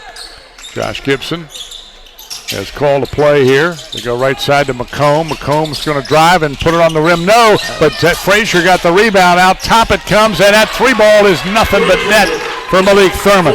Again, 3 racers around that rebound, and it just got out-hustled by one Lourdes player, and it cost them a 3-point shot. Down to a 1-point ball game. Racers trying to hold fort here on their home court in a tough WAC contest on a Wednesday night in Lima. Lob pass to the block. Lemon catches and flushes. A no-doubter for Kenny Lemon. Assists Sadiq Bello. Yeah, Bello saw him, made a nice play out of that. They need a stop and a rebound here, Mike. 2:55 and counting. 3-point lead for UNOH. Thurman left side for Snow. He'll miss the shot, but the Racers grab the rebound. Stepped right out of bounds. Oh, but he had to step out. That's the tough part of the plan in this gym. You got no room at all on that baseline. And the Racers went and did a good hustle job to get the rebound, but had 1 foot on that end line when they collected it. And then Kenny Lemon stuck the ball on the ground and made the official walk over and get it. Don't do that. Out for the inbounds play. The 3 ball is missed, and Bello clears a loose ball for UNOH. Tough shot. Missed by Bryce McComb. Xander Smart now brings it back out top to Nate Bradley. Racers lead by 3. would love to get some kind of score here. Another alley-oop, and this time it's tipped away and stolen. Not a smart play. Not a smart play that time, Mike. It was read clearly by the Lourdes defense, and Desmond Frazier went high in the air to tip it away from Corbin Pierce. Lourdes basketball trailing by 3. They bring it out top to Cliff Snow. Now to Kadeem Jones. He'll get to the rim and miss the shot. Rebound tipped out, and they're going to call a foul on Corbin Pierce. Ooh, that's a tough Pierce call. went up. Well, what he did is he put his hand on the shoulder of Kadeem Jones to go get that tip.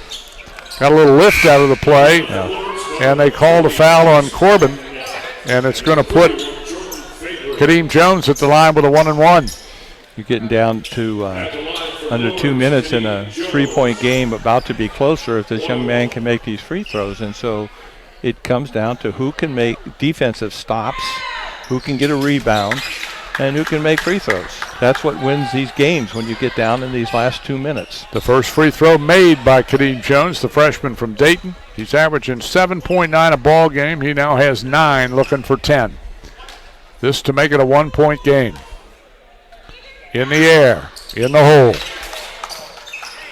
10 points for Kadeem Jones. Racers 82, Lourdes 81, 2 minutes and counting. Bello across the timeline, gets a screen from Pierce. Sadiq into the middle of Bradley. Bradley out top, Pierce, 3 away, yes! Corbin Pierce. That's exactly who you want shooting the ball. Bello or Pierce are smart right now. Those are the ones you want shooting it. Back to a 4-point lead for UNOH at the 1:40 mark. Each team with plenty of timeouts left if they need them. 3 for the Racers, 4 for Lourdes. Jones out top against Bello, good defense. They give it to Fabry. Fabry off a screen, shoots a 17-footer and nails it. Wow. Jordan Fabry with 8. 2-point game. Racer ball with the lead, 1:15 left. Great move by Fabry that time. He was guarded well. He just rose up and nailed a jumper when they needed it. The freshman comes through. Now Bello tries to work inside, dumps it to the wing, gets it back. Sadiq in traffic. They set it out top again, around to Smart. Pierce will shoot it. He'll miss it. He got his own rebound. He goes out top for Smart. They'll run some more clock. We're down to 50 seconds and counting, 22 on the shot clock. Pierce with a great rebound that time, Mike. The biggest rebound of the game until the next one. All right, Racers lead by 2. They're just holding on to it right now. Now Bello will penetrate and lose his footing, and he stepped out of bounds. Sadiq slipped as he got to the baseline, and that foot went over the end line. That's 9 turnovers now on the Racers, but 6 this half. It was good defense because they forced him beyond the basket, below the basket, so he didn't have any place to go with that move. It was just really good defense. That was a great stand that time. Lourdes needs 2 to tie, 3 to take the lead. You can't give up a 3 in this situation, Mike. All right, in the forecourt they come, and they call a quick timeout. We'll keep it right here. 85-83 UNOH. What a dandy we've had here tonight. Well, even if they take the shot clock down, there'll be almost 5 seconds left on it for UNOH to answer. But the question now is, will Lourdes look for a 3 or not? I would be very surprised if somewhere in their running of offense here that they don't end up with a pick and roll play that has worked for them all night. And if the defense collapses on the pick and roll, it will leave a couple shooters at that perimeter. And the way these guys have shot that 3 tonight has been very impressive. This is a really good shooting team. I'm surprised if you look at their 40% field goal shooting, 30% on the year, but it's one of those nights where they're not shooting those that way. They're shooting the ball very well. So big defensive stop here. The key is the rebound, Mike. The other key factor, both teams with 8 team fouls, so it's only a 1-and-1 if the Racers do happen to commit a common foul. They bring it into Kadeem Jones, and here we go. Lourdes needs 2 to tie. Jones is going to drive, shoot, and hit off of the glass. Kadeem Jones into a double team, got it done. We're tied at 85. And the Racers have the basketball with the shot clock off. Are they going to play to win it without a timeout? It looks like it. They're going to go right to the wire and see if they can hit a game-winning shot. Otherwise, we got a 5-minute overtime ahead. Sadiq Bello off the dribble.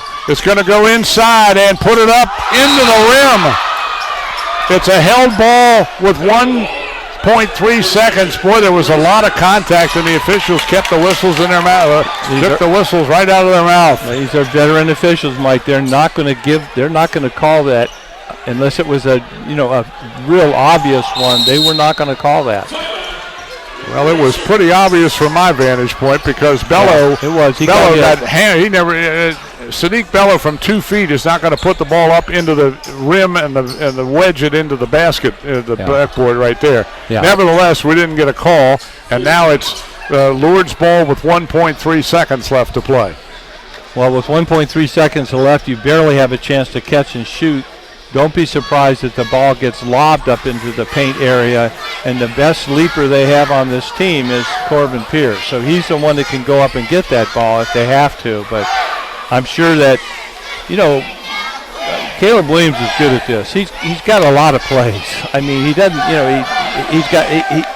he practices these situations a lot. I've been at some of his practices, and he does a lot of practicing on these kind of situations.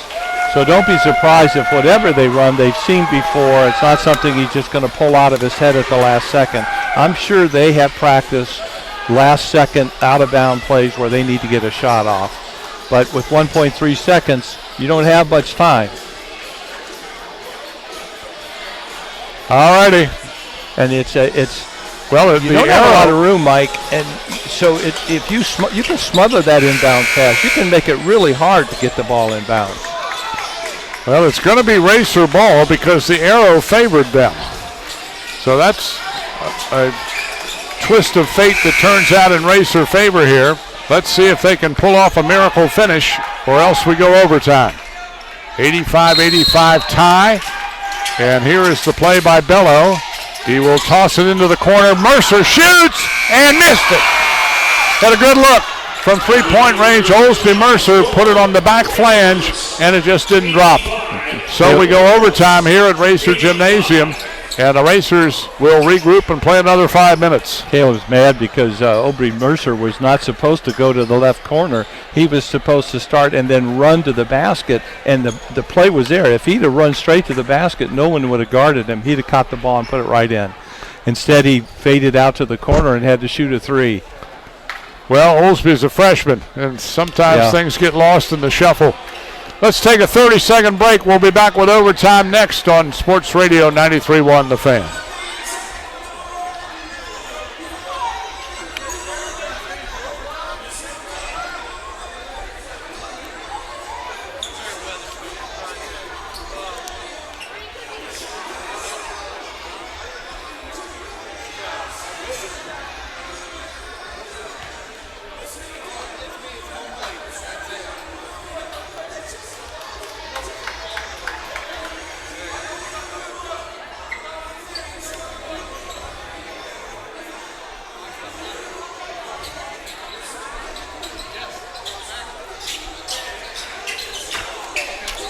Well, we get extra time tonight here at Racer Gymnasium after a nice shot by freshman Kadeen Jones tied the ball game for the Lourdes Grey Wolves with about 30 seconds left. Racers came down, held for the final shot.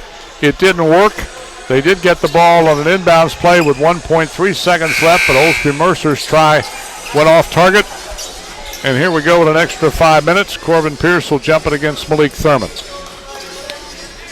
Yeah, and you got to figure that Lourdes has got momentum right here, Mike, and they kind of seized it by coming back late in that game when the Racers made two real critical turnovers late that I think really hurt them. Missed a free throw, but Racers had a 12-point lead early in the second half, and it disappeared. Now we go to overtime, and the Racers get the tip and work the half-court offense. Sadiq Bello off a screen to the left point. Nothing there. Gives to Xander Smart. Smart guarded by Deuce Martin. Back to Bello. Bello gives to Lemon. Three ball, no. Easy rebound to the Grey Wolves. If you're the Grey Wolves, that's the guy you want shooting the three right there. All right. So we had 4 lead changes in regulation and 3 ties. The last one coming at 85 all. Now it's Lourdes basketball. They work to the baseline, too far under to shoot, but a nice pass out to Snow. He'll miss a shot. Lemon tipped it right to Corbin Pierce, and we're going to get a foul call. And it's on Deuce Martin. Deuce Martin of the Grey Wolves commits a rebounding foul. It is his second personal, and it's going to send Kenny Lemon to the line in a 1-and-1. Kenny Lemon has 10 so far tonight. 69% free throw shooter. Shooting for number 11. It is up and way off target. Rebound to Snow. They missed the 1-and-1 to the Racers. And here come the Grey Wolves. We're still tied at 85. We're 1 minute deep into overtime. Thurman around on the left side to Jordan Fabry. Out top to Snow. Snow through traffic. Finger roll. Got it to fall.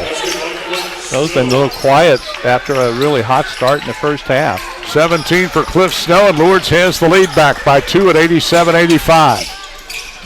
Here is Bello into traffic, dumps it out top. Pierce for three, count that one. Corbin Pierce knocks down his 5th three of the night. Make it his 6th. All 18 of his points have been threes. Racers lead by 1. 3:20 left in overtime. A shot for three, no good. The Racers can't get a rebound. They do reject the shot, though, on the retry. And a nice play by Lemon to alter that shot on the part of Snow. And the Racers get it coming the other way. Smart gets that rebound. It's a big rebound. Bradley has it. Now to Bello, now to Lemon. Quick baseline pass, Sanders Smart. Threw it back on the wing, but it was knocked out of bounds by a Grey Wolf across the way. Martin got a handle on it.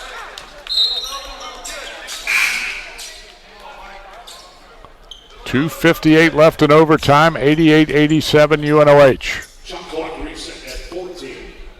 14 to shoot for the Racers when they get it inbounds. They bring it into Bello. Playing with Xander Smart, Corbin Pierce, Nate Bradley, and Kenny Lemon. Bello left side, Pierce to the wing. Back out Bello, ball fake. 12-footer on the rim, and it missed it out of bounds. I think Sadiq just left that one short all the way, and it fell across the end line.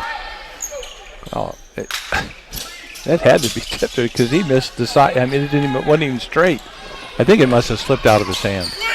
Well, either that or he got hit, and again, they didn't blow a whistle. They've let him play tonight, that's for sure. Here's Malik Thurman into traffic, and the rimmer. Oh, a tough break for Malik Thurman. He got all the way to the rim, and it curled around 360 and fell away. Break for the Racers. They've got the loose ball rebound, and here they come. They're going to call a set play here, Mike. They rarely do this. 88-87 UNOH. Nate Bradley has it right to the key. Gives it up to Corbin Pierce, and now out top to Bello. 8 to shoot. To Smart, to Lemon. Back to Xander, around to Bello, in the corner Pierce, he's open, he missed it short, but he got his own rebound, and then it's knocked out of his hands, out of bounds. Nice defensive play by Cliff Snow to knock it out of the hands of Corbin Pierce after he crashed the boards and got his own miss. Give him a lot of credit. He missed that shot from the corner, and he found it, got his own rebound, so the rebound was huge here. Racers get a fresh 30 on the shot clock, though. They will inbound. Bello throws it in deep to Nate Bradley. 88-87 UNOH our score. We're in overtime with 1:50 to play. Bello bounces a pass to Bradley. Ball fake. Finds Lemon. Kenny turns, shoots, and got the roll. Kenny Lemon. Big shot. Now they need a stop, Mike. A 3-point lead for the home team. Kadeem Jones across the timeline. Bounces to the senior, Malik Thurman. Out top to Cliff Snow. Snow, top of the key. Going to drive and shoot and miss. Rebound, Corbin Pierce. Big rebound for UNOH. Yep. For the big 6'6 senior from Winston-Salem. He's huffing and puffing now. He's put a lot of minutes in, but that was a huge rebound. Let's see if the Racers call time. They will not. They've got plenty to use if they need it. Olsby Mercer getting set to check in. Racers are going to run clock here. We're down to 10 and 1:02 on a game clock. Here's Bello. 3 ball. No. Rebound. Smart knocked it away, and he's fouled. Xander Smart went in and drew a foul. How about the senior from Dayton? And just hustle. And that time number 31, Jordan Fabry, who's had a nice game. Just wasn't expecting Smart to be there, and Smart out-hustled him, and he had to grab him to kind of stop his momentum. And well, they're going to wipe up some perspiration. Several bodies went to the deck that time, and they're going to try to clean things up in the free throw lane for UNOH, which will give Xander Smart a time to catch his breath. Xander tonight with 20 points, 2 shy of his career high, and he's an 80% free throw shooter. He has not been to the line yet tonight, but here he gets 2 because that is the 10th team foul on the Grey Wolves. This is the guy you want on the line. And he got there by just hustle. I mean, he just worked harder than his defender to get the ball, and the defender had no choice but to kind of foul him. All right, Xander Smart, left-hander, puts it up, and no good. Well, that's the 3rd straight free throw they've missed in the closing moments of the game and here in the overtime. The free throws are just so tough to shoot late, Mike. It's just like a whole different kind of a shot. Next one, that's better. Xander hits that one for his 21st point, and it's a 4-point Racer lead with 50 seconds to play, so it's a 2-possession game. Correct. Here comes that pick and roll. Oh. Kadeem Jones goes baseline, muscled it up, got the roll. Kadeem Jones all of a sudden has come alive here. This young man has 14 points, and only 2 came in the first half. 91-89. He made the big shot and to put this in overtime. To tie it, exactly. And he's only a freshman out of Dayton. He's played a great game tonight. 26 on the game clock, 13 on the shot clock. So Lourdes will get one more possession. Racers really need to score here. Olsby Mercer bounces it to Bradley. 3-2, shot is off target. Rebound to Lourdes. Shot clock is off. 9-8, timeout called. We got a Racer down on the other end, and Coach Josh Gibson is going berserk because they blew the whistle for an injured Racer and stopped the play when Lourdes had the ball into the forecourt. Kenny Lemons hurt. Kenny Lemons went down. Lourdes went down on a 5-on-4 brass break, and they weren't setting up. They were attacking. So I know why this coach is upset, but as the ball was getting across half court, the officials saw how bad Lemon was hurt, so he stopped the play. And I can see why the Lourdes coach, Josh Gibson, is not happy about this because he felt he had an advantage, and they were going to take advantage of that 5-on-4. I can't tell if it's a cramp for Kenny or something else. Well, but now we got another one came off the floor. Nathan Bradley came off the floor limping too, and he must have. For UNOH, he went to the locker room. Yeah. So that brings. Well, now the Racers have Lessing and Mercer on the floor. Nate Lessing and Olsby Mercer. What's going to happen is we got a 2-point Racer lead with 7.3 seconds left to play. We're going to get a timeout. Very similar to the situation we had at the end of regulation. Yeah, and in that situation, Kadeem Jones has made the play. So hopefully to get somebody quick on Kadeem Jones because he has gotten to the rim. Well, in the overtime, Lemon missed the front end of a 1-and-1, and Xander Smart missed 1 of 2. Yeah. So the Racers had an opportunity for 3 points right there that they did not convert on, and that's why they only lead by 2. Yeah, and the other thing I'm thinking about looking at here, if there is a contact on this last shot, don't be surprised if Lourdes gets the call that UNOH didn't just because of that last play. Where the coach thought that the whistle was blown too quick, that they should have let that play on. So they may make that up on this last shot.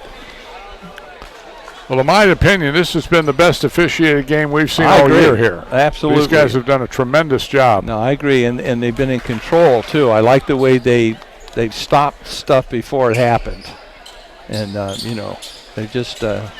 Have done a nice job, but this is a tough situation to come off the bench, especially for like a guy like the young freshman Nathan Lessing to come in, and he's who's he going to match up with? Does he have to guard Kadeem Jones? And the other tough matchup is that Malik Thurman inside. They've got some guys they've gone to. Well, the Racers are going to have 3 seniors and 2 freshmen on the floor here for the final 7.3. How many threes do they have on them? I don't want you to count them all, but for the Racers? Yeah, the best you can hope for is that if they miss, but if they miss, make sure it's a 2, not a 3 with this group right now. All right, Cliff Snow's going to inbound from the near sideline. It all comes down to this play. 91-89 Racers. 2 to tie, 3 to possibly win it for Lourdes. They throw it in 2. Kadeem Jones, the freshman, trying to do a one-on-one, gets underneath. Whistle. Foul on the floor. Again, it was Jones. It's a foul on the floor. Same young man who against UNOH. Who is just. And it's on Sadiq Bello. I mean, he has just been magnificent here in the most pressure part of this game. Well, now it comes down to this. Can Kadeem Jones make a 1-and-1? And because it's not the double bonus yet, only the 9th team foul. And if he does miss, can they get the rebound? That's the key. Here we go, front end of a 1-and-1, up and perfect. This kid has got ice. He has made play after play. 15 for Kadeem Jones. He tied the game in regulation with a baseline driving layup. This to tie it with 2.4 seconds left. It is up and perfect. Wow. 16 points for Kadeem Jones. Wow. Kadeem only had 4 against the Racers in the win in Toledo earlier this year, but he has obviously grown as a freshman, and he's no freshman now. He's a seasoned veteran out there. We are tied at 91, ladies and gentlemen. We were tied at 85. The Racers went down a point and then took the lead until now, where we are tied at 91. Well, Mike, the Racers have been involved in 5 really close games this year, and they've only won 1 of them. And a lot of them were early in the year, in November and December. And they had some chances to make their spread down the stretch, and they just, after a while, it's tough. It gets in their psyche in close games. I was looking at their schedule. They've lost several of them by 2 points, a couple by 3, 1 point. They lost a 6-point game at Madonna. But those close games, they haven't had a lot of success in. And sometimes when that happens, it becomes part of your psyche. It becomes part of the way you play. And by contrast, the Racers did play a double overtime game against Taylor and won that game, 96-86. I remember that one. It was nip and tuck, and then the Racers just went gangbusters in the second overtime. Nate Bradley coming back onto the floor now, but hobbling across the way. He's cramped up. Well, this is a tough pass to make full court because you can't extend. 2.4 seconds for the Racers. Blessing gets it into Bello. Bello into the Smart, and Smart can't even come close with that shot try. So we're going double overtime. Xander tried about a 35-footer, but I think one of the Grey Wolves might have got a piece of that ball when Smart let go. At any rate, it falls flat, and we go to double overtime with the score tied 91 apiece. So all kinds of fun and excitement here at Racer Gymnasium. Tonight's second double overtime game of the season for Coach Caleb Williams and the UNOH Racers. They were winners 96-86 over Taylor in the other double overtime game. Yeah, it's been a great game for the fans. Been a little tough for an old coach like me watching this game because I've seen so many opportunities where just a defensive stop or a rebound or a made free throw could have made the difference, and they just can't convert them. And this Lourdes team just keeps coming back when the spread was made, and so you got to give them a lot of credit. And you got a lot of Racers over there huffing and puffing because they have played many, many, many minutes tonight. We haven't seen a whole lot of Willis Mackey Jr. or of Daniel Page, for that matter, overall for this ball game. Maybe they will come on here in the second overtime, and we see Mackey coming out to start the second OT. Both teams have played the same number of players. I mean, they've all kind of rotated in and out, and so I don't think one team has an advantage over the other in terms of that. But boy, I tell you what, this young freshman, this Kadeem Jones, down the stretch in regulation and in overtime. I mean, he did not play like a freshman at all. He made plays for his graduate team. of Thurgood Marshall High School in Dayton. Yeah. All right, we go to the second overtime, and Willis Mackey wins the tip against Malik Thurman. And the Racers control with 5 more minutes to play now. Bello working at the right point. Gives to Xander Smart. Smart through traffic. Got to the rim and missed the shot. Tip no. Rebound tip again by Olsby Mercer. Mercer got fresh legs. He bounced twice with the ball on that rim and got the second one to go down. So the Racers take the lead in the second overtime by 2. And now a ball's kicked away, but saved by the Gray Wolves. They got a 3-try that's buried by Kadeem Jones. Guess who, Mike? 19 points for the freshman, Kadeem Jones. 17 of them since the halftime break. 94-93, Lourdes by 1. 4:10 left in the second overtime here at Racer Gymnasium. Pass to Willis Mackey. Out top, Xander Smart. Smart gets fouled on the way there by number 31. That'll be the 3rd foul on Jordan Fabry. Xander Smart will go to the line with 2 shots coming in the double bonus. Corbin Pierce getting a little bit of a rest. Coach is trying to get him. I mean, he has worked really hard in this game. He's trying to get him just a little bit of rest so he can get him into maybe get into that 3-minute mark. Well, you can tell Xander's tired. He missed 1 of 2 in the first overtime. Yeah. Xander misses the first one here. Yeah. And both had good looks. They just spun out on him. Second time, it's up and good. 22 points for Xander Smart. We're tied at 94.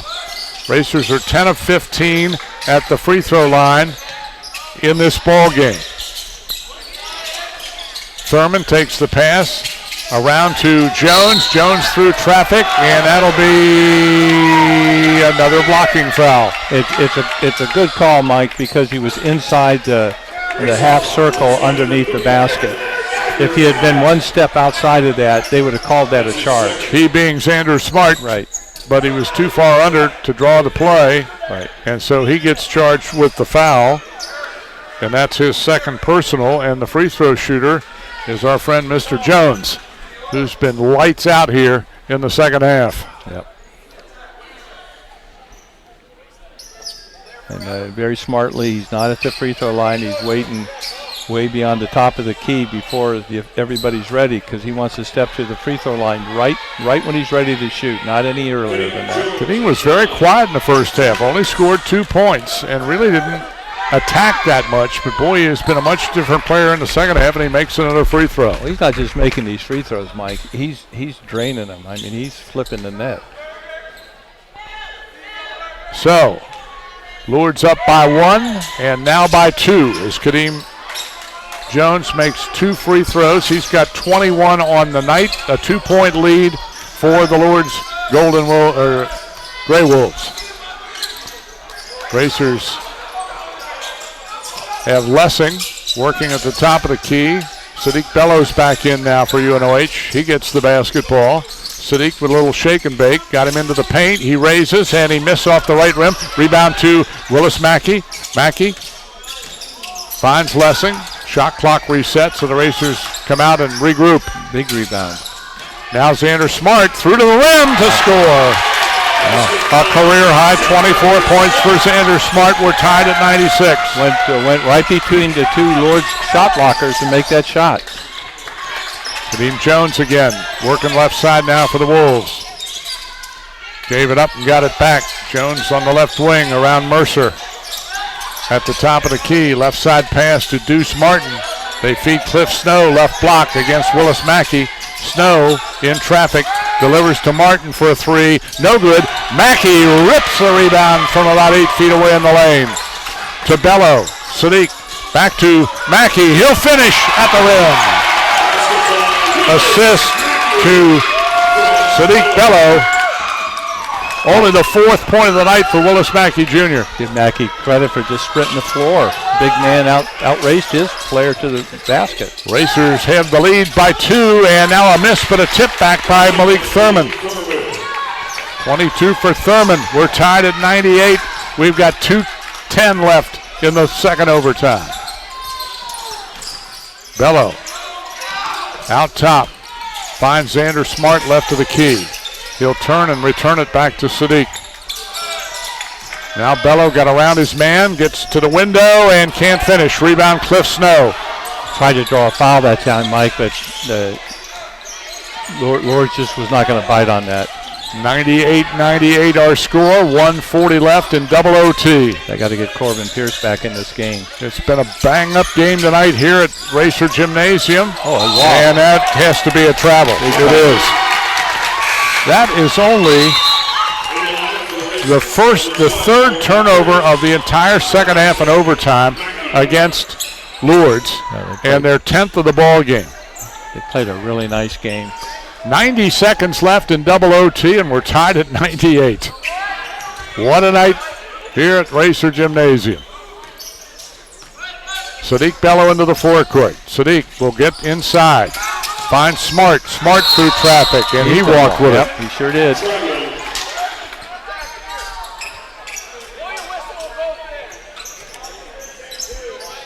Fans getting a little upset here, but that time Xander Smart asking for a towel to wipe up the spot. All right, back-to-back turnovers. We're still tied at 98. We come down to the 1:05 mark of the second OT and a whistle. And the clock down to 3 seconds. Yeah, I think the shot clock did not reset properly.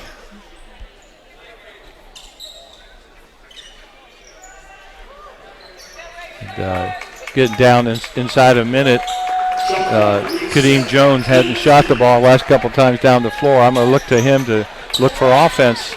He'll get a pick and get Sadiq Bello off of him and then try to find somebody he can beat to the basket. All right, the shot clock has been reset to 18 seconds, and the inbound will come to Kadeem Jones. 1 minute and second overtime, and here we go. Malik Thurman to the rim, and he missed the shot, but he got fouled. Corbin Pierce did re-enter during that dead ball for UNOH, and he commits the personal. I don't think Corbin was real happy with that call, and they had not called a lot of contact fouls. Malik Thurman will shoot two. And he can put his team in the lead if he connects. First one is no good. Thurman, one more try.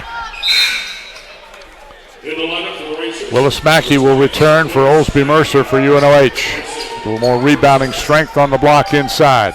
Racers are tied at 98. Malik Thurman has one more free throw. On its way and good on a kind bounce. 23 for Malik Thurman, and the Racers trail by one. Lourdes has the lead back, and we're going to get a timeout by Caleb Williams and company. We'll take a break as well. 48 seconds left in double overtime, ladies and gentlemen. We're back in 1 minute on UNOHRacers.com and here in Lima on Sports Radio 93.1 The Fan.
All righty, back at Racer Gymnasium.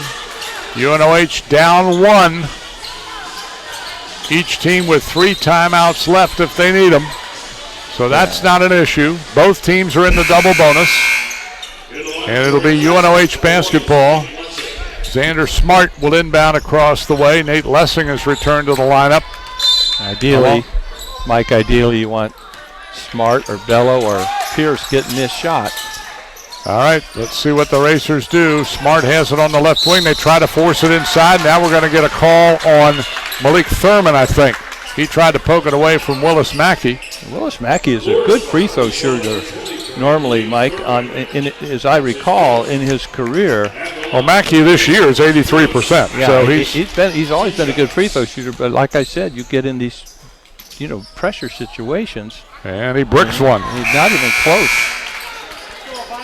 All right, Mackey gets one more because it is the double bonus. So Willis can tie the game with a made free throw here. That's these free throws. If they don't pull this out, they're going to look at these free throws and really regret some of these. And the second one is perfect. He ties it up. So we tie the game at 99. This is the fourth tie in the second overtime. No, regardless of what happens, the Racers will get the ball back. All right, they finally pick up the ball in the forecourt, and they call a timeout due to the Lourdes Grey Wolves. So that time, Kadeem Jones, as they rolled the inbounds pass to him, he let it come all the way across the timeline, then picked it up and drew a timeout with only losing maybe a tenth of a second on the clock. I never liked that. I never let teams do that. If somebody's going to roll, I'd send somebody up there. I always did that. Yeah, it's almost a gift. You let them you let them dictate how they want to play the basketball game. Well, right now, I mean, there's a lot of possibilities for the Grey Wolves. Malik Thurman has had a nice ball game. He's actually dominated inside. I mean, he's dominated the bigger players for UNOH. But the kid that has caught our eye is Kadeem Jones, especially in late. In very last few seconds of the overtime, very last few seconds of the first overtime, Jones was the one who made the play, and it was plays going to the basket, either getting fouled or getting just a shot off at the rim. So well, the regulation score ended 85-85. There's been 14 points scored in both overtimes, and Kadeem Jones has 9 of the 14 for Lourdes. Yeah, so he's the guy that I'm sure that Caleb Williams is talking about right now. But again, if they miss the shot, they got to get the rebound. The last basket scored down there was off an offensive rebound. The kid missed a shot, and the Lourdes player came up. I think it was a really good player. Malik Thurman just went right to the rim and was not boxed out and got the second shot. So it comes down to these rebounds and free throws. Okay, Mercer back in defensively for UNOH and replacing Willis Mackey Jr. Now, Jones is going to try to get a pick and get somebody to guard him besides Bello. He's probably going to try to get Lessing one-on-one if he can get a pick between the two of those players. 38 seconds to play. We're tied at 99. We're in double overtime. Jones takes the inbounds pass for the Wolves. Bello comes out at him. Kadeem still on his dribble, just spending some time now. Shot clock down to 15. Just doing one-on-one against Bello with not going anywhere. Down to 10. Kadeem Jones might want to create. Shot clock down to 5. Kadeem Jones bounces to Thurman. Malik is going to be fouled by Olsby Mercer. Well, they knew exactly what they wanted to do. Bounce it to Malik Thurman with 3 seconds left and let him get to the rim and draw a foul. Thurman missed a free throw earlier. So, and with 11.2 seconds, UNOH should be able to get a good shot off at the other end. So, but if he now he's going to get 2 free throws here. So, 11.2 seconds left. Malik Thurman will shoot 2.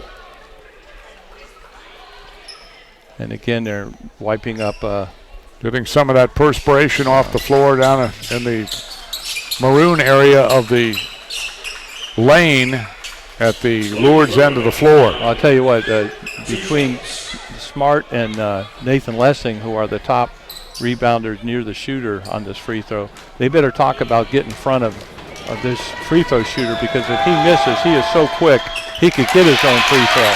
Well, he missed the first one. So Malik Thurman, a little strong with that shot. He did this the last time and made the second of the two. Well, they've got to box him out. He's the one they got to be careful of. Here we go. Second free throw. Up. Good. Malik Thurman gives his team a 1-point lead. And timeout Lourdes. That is the 24th point of the ball game for Malik Thurman. And it's 100-99. We've got 11.2 seconds left, and Josh Gibson wants to set his defense. And if you're Caleb Williams right now with 11.2 seconds, if there's pressure, you don't have time to pass the ball around through that pressure. You got to get the ball down the court, and you can't settle for a jump shot. You can't get one guy with the ball that's taking too much time. Now you got to take a 15 or 18-foot jump shot. You got to get a move that takes you to the basket. Now if Sadiq is getting in the paint and you've got Sadiq Bello standing all alone at the three or Smart, okay, but you only need a 2 right now. And if you attack the rim, you've got a chance to get free throws. So I hope they don't settle for a jump shot here, but they got 11.2 seconds is more than enough time to get it past half court and get into a pick and attack. 3 timeouts left for the Racers, 1 timeout left for Lourdes. The game reset. Everybody in the double bonus, 100-99 Lourdes. We have been tied a total of 8 times tonight. 5 of those ties have come in either overtime or double overtime. And the Racers, who have a season high of 105, are 6 short of that right now. Lourdes' season high is 102. And Lourdes is coming up with pressure. They are coming up with pressure, but they're leaving Sadiq Bello at the other end of the floor. This kind of surprises me a little bit, Mike. All righty. We've got McCray White at 6'6", guarding the inbounds passer. Trey Gilliam at 6 foot. Gilliam can run the floor, though, behind the baseline. So here we go. Do or die for the Racers. Down 1, 11 seconds left. The pass comes into Bello, who they bring all the way up court to get the ball. Sadiq is going to move to the rim and get fouled. Well, too bad he got fouled because bodies fly. We got 2 Lourdes Grey Wolves down and apparently hurt. One is Cliff Snow. And there's absolutely no room at the end of these gyms, ladies and gentlemen, on either end. When you go in hard, these are grown men that are doing this, and they've only got about 3 feet before they hit solid concrete. Yeah, and one of them's up, Snow's up, the other guy's down, and I think it's a good player, Malik Thurman, who's down. But that time, they actually got bailed out on that foul because Bello missed the foul, but there were so many defenders in the air that the 2 UNOH players were right there for the rebound to put it back in. But it's McCray White that got hurt, but he's fortunately up and walking up under his own. Well, it's a 1-point game, but there's 6.1 seconds left on the clock. I played a game in Van Wert years ago, Mike, where there's 4.1 seconds left on the clock, and my guard was Matt Tabler, who's now the coach of Perry. He took the ball coast to coast, and we won that game. So you can get down. 6.1 seconds is plenty of time. Oh, yeah.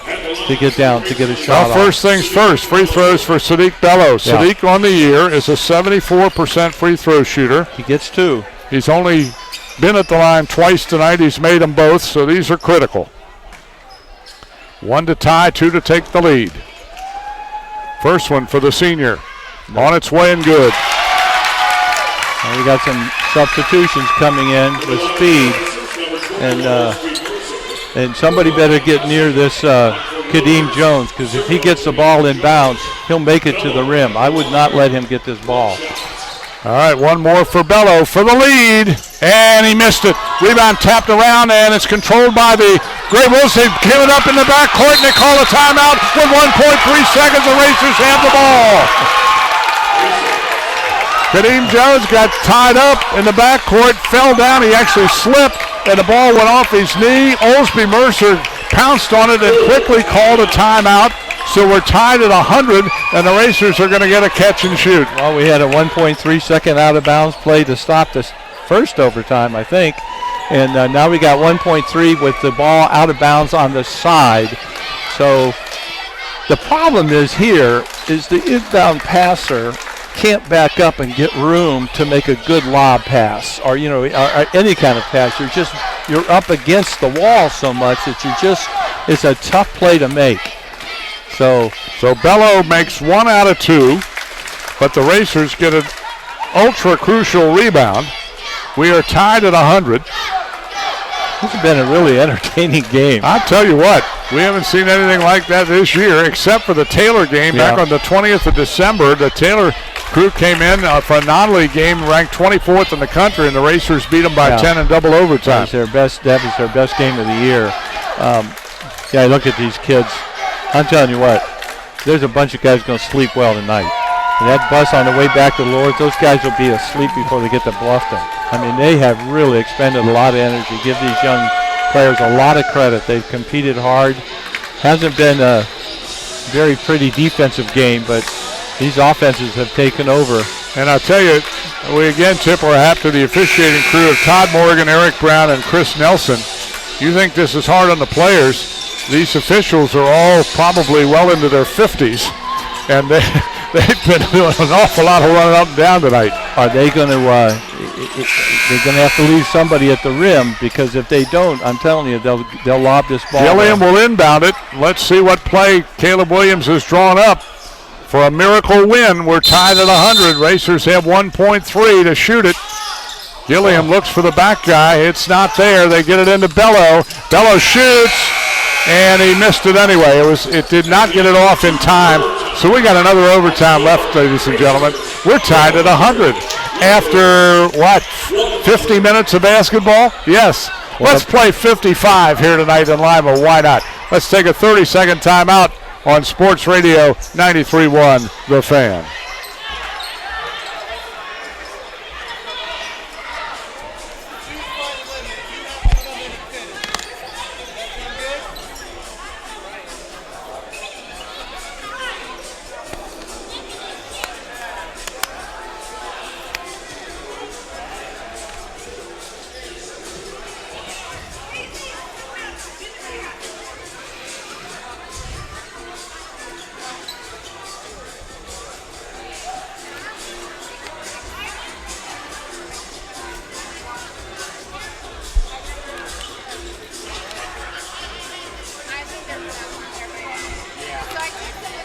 Well, ladies and gentlemen, we're all pretty tired here at Racer Gymnasium, but nobody's as tired as those 30 guys out there in uniform. I'll tell you that right now. And we haven't had many people leave either. It's almost 10 o'clock, and we're still playing ball. That last overtime, I think the legs started to go for a number of those players. We saw some missed free throws. We saw some turnovers we hadn't seen earlier. But we're ready to play 5 more minutes of basketball. All righty.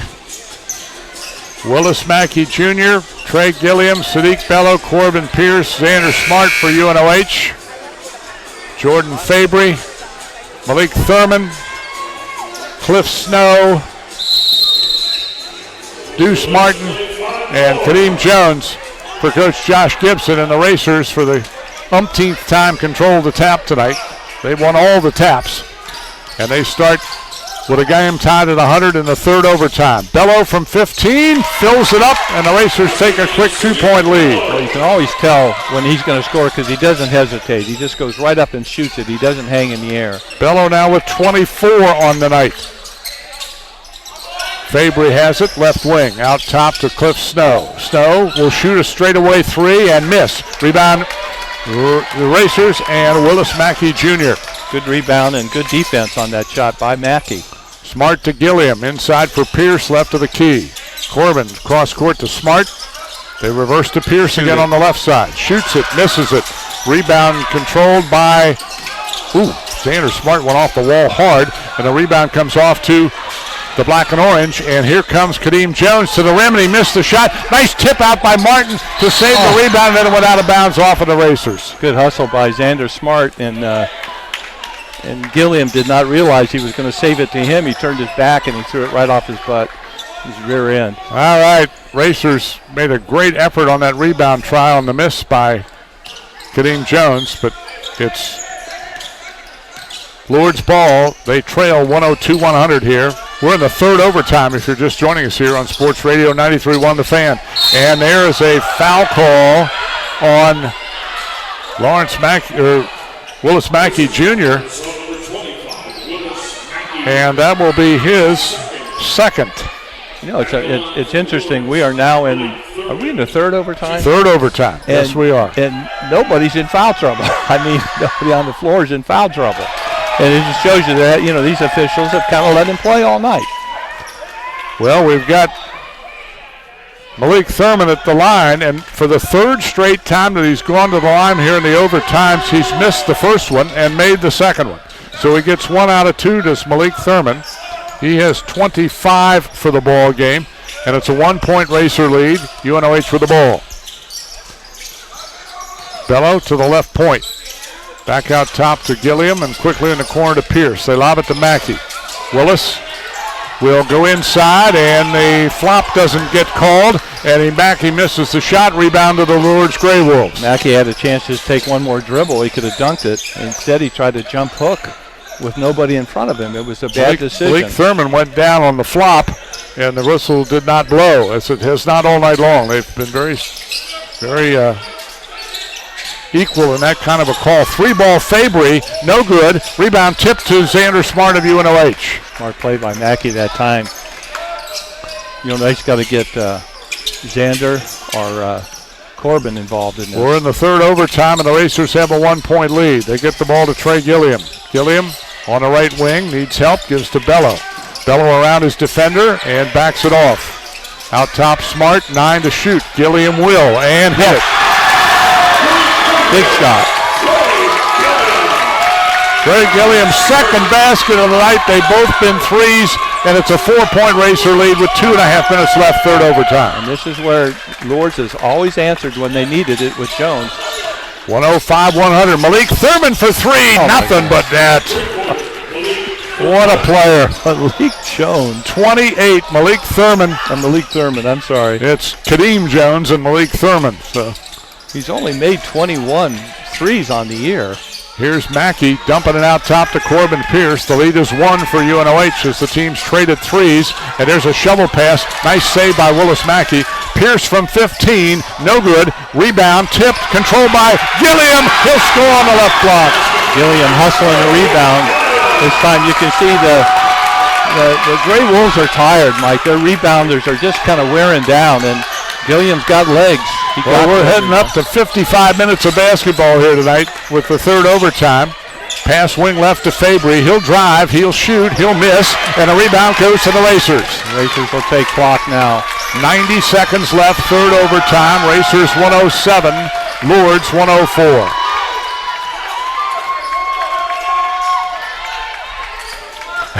UNOH just gasping for breath right now. Right. Everybody's just kind of letting him dribble out there because they're catching their breath. All right, Bello backs it off now. 6 to shoot. Sadiq through traffic. Ball loose. Picked up. Turnover. Bello. That hurt. So the turnover is the 11th of the game for UNOH. It's a 3-point differential. Inside a minute left, third overtime. Wing left pass, Deuce Martin. Martin to the rim. He'll put it up and in. Deuce Martin had to wait a minute because that ball curled but finally fell in. Martin with 15. And it's a 1-point Racer lead with 40 seconds to play. And what we don't need is a fourth overtime. Somebody needs to win this game right here. What you got, though, is a lot of standing around with Bello just dribbling. I mean, Bello, left side pass to Gilliam. Not very good movement right now, Mike. Sadiq is going to pass it to a wide open Corbin Pierce, but he bricks a 3. But there's Xander Smart to go get the rebound, and now they got to foul Smart. What a great play by Xander Smart. Mr. Hustle. Well, he's got to make these free throws. It's a 1-point game, 18 seconds left on the clock. And again, you've got your 80% free throw shooter. He's been 1 for 2 the last couple times down. He's got to make both of these. And again, I'm just watching these players. Whenever there's a dead moment, they all go to their knees.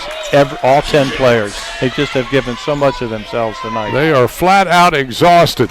107-106 Racers. Xander Smart at the line, first of 2. In the air, in the hole. Now with 18 seconds, Lourdes has a chance to go down and take a 2. They don't have to take a 3 if he makes this. One more for Xander Smart to give the Racers a 3-point lead. The left-hander fires and delivers. Big free throw, Xander Smart, 18 seconds left to play. Racers lead by 3. Timeout called by Coach Josh Gibson and the Gray Wolves. I wouldn't be surprised if they do a similar thing, trying to get either Jones to the basket or get the Thurman the ball the way they did the last time, score quickly and get a timeout if they have a timeout left. They do. They do. And just play the clock a little bit. Score quickly, call timeout, force free throws at the other end. Well, we have had quite a night, ladies and gentlemen. If you just happen to be joining us here on 93.1 The Fan or on UNOHRacers.com, this is the first triple overtime game of the season for UNOH. They won their double overtime game with Taylor. Can you see how many threes they have right now? I know the Racers? No, the Gray Wolves. Well, the Gray. Let me count. They had 6 at halftime. Right. All right. They have made since then. Let me just count. 1, 2, 3, 4, 5, 6, 7, 8. They've made 8 the second half and in the overtime, so they got 14 of them. Yeah. So I mean. But the Racers probably have 16 or 17. Yeah, I mean, they have... the Racers had 8 at halftime. And in the second half, UNOH, well, Corbin Pierce himself has made 4.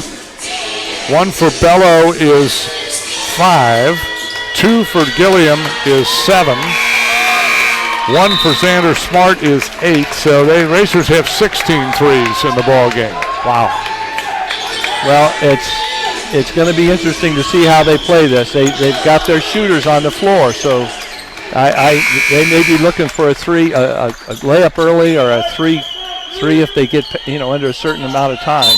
14.3 seconds. Here we go. Lourdes inbounds to Kadeem Jones. Kadeem comes to the left side. Olsby Mercer runs out on him.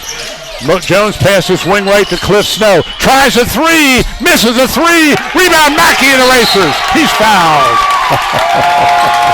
Mackey has come up very big in this second overtime. I think that's his 3rd rebound on missed shots, and he has done a great job here in this 3rd overtime. He's been the difference because he's rebounded missed shots. Well, Willis is going to get a chance to shoot 2, and if he makes one of them, the Racers should win this game because it'll be a 2-possession game and there's only 2.8 seconds to play.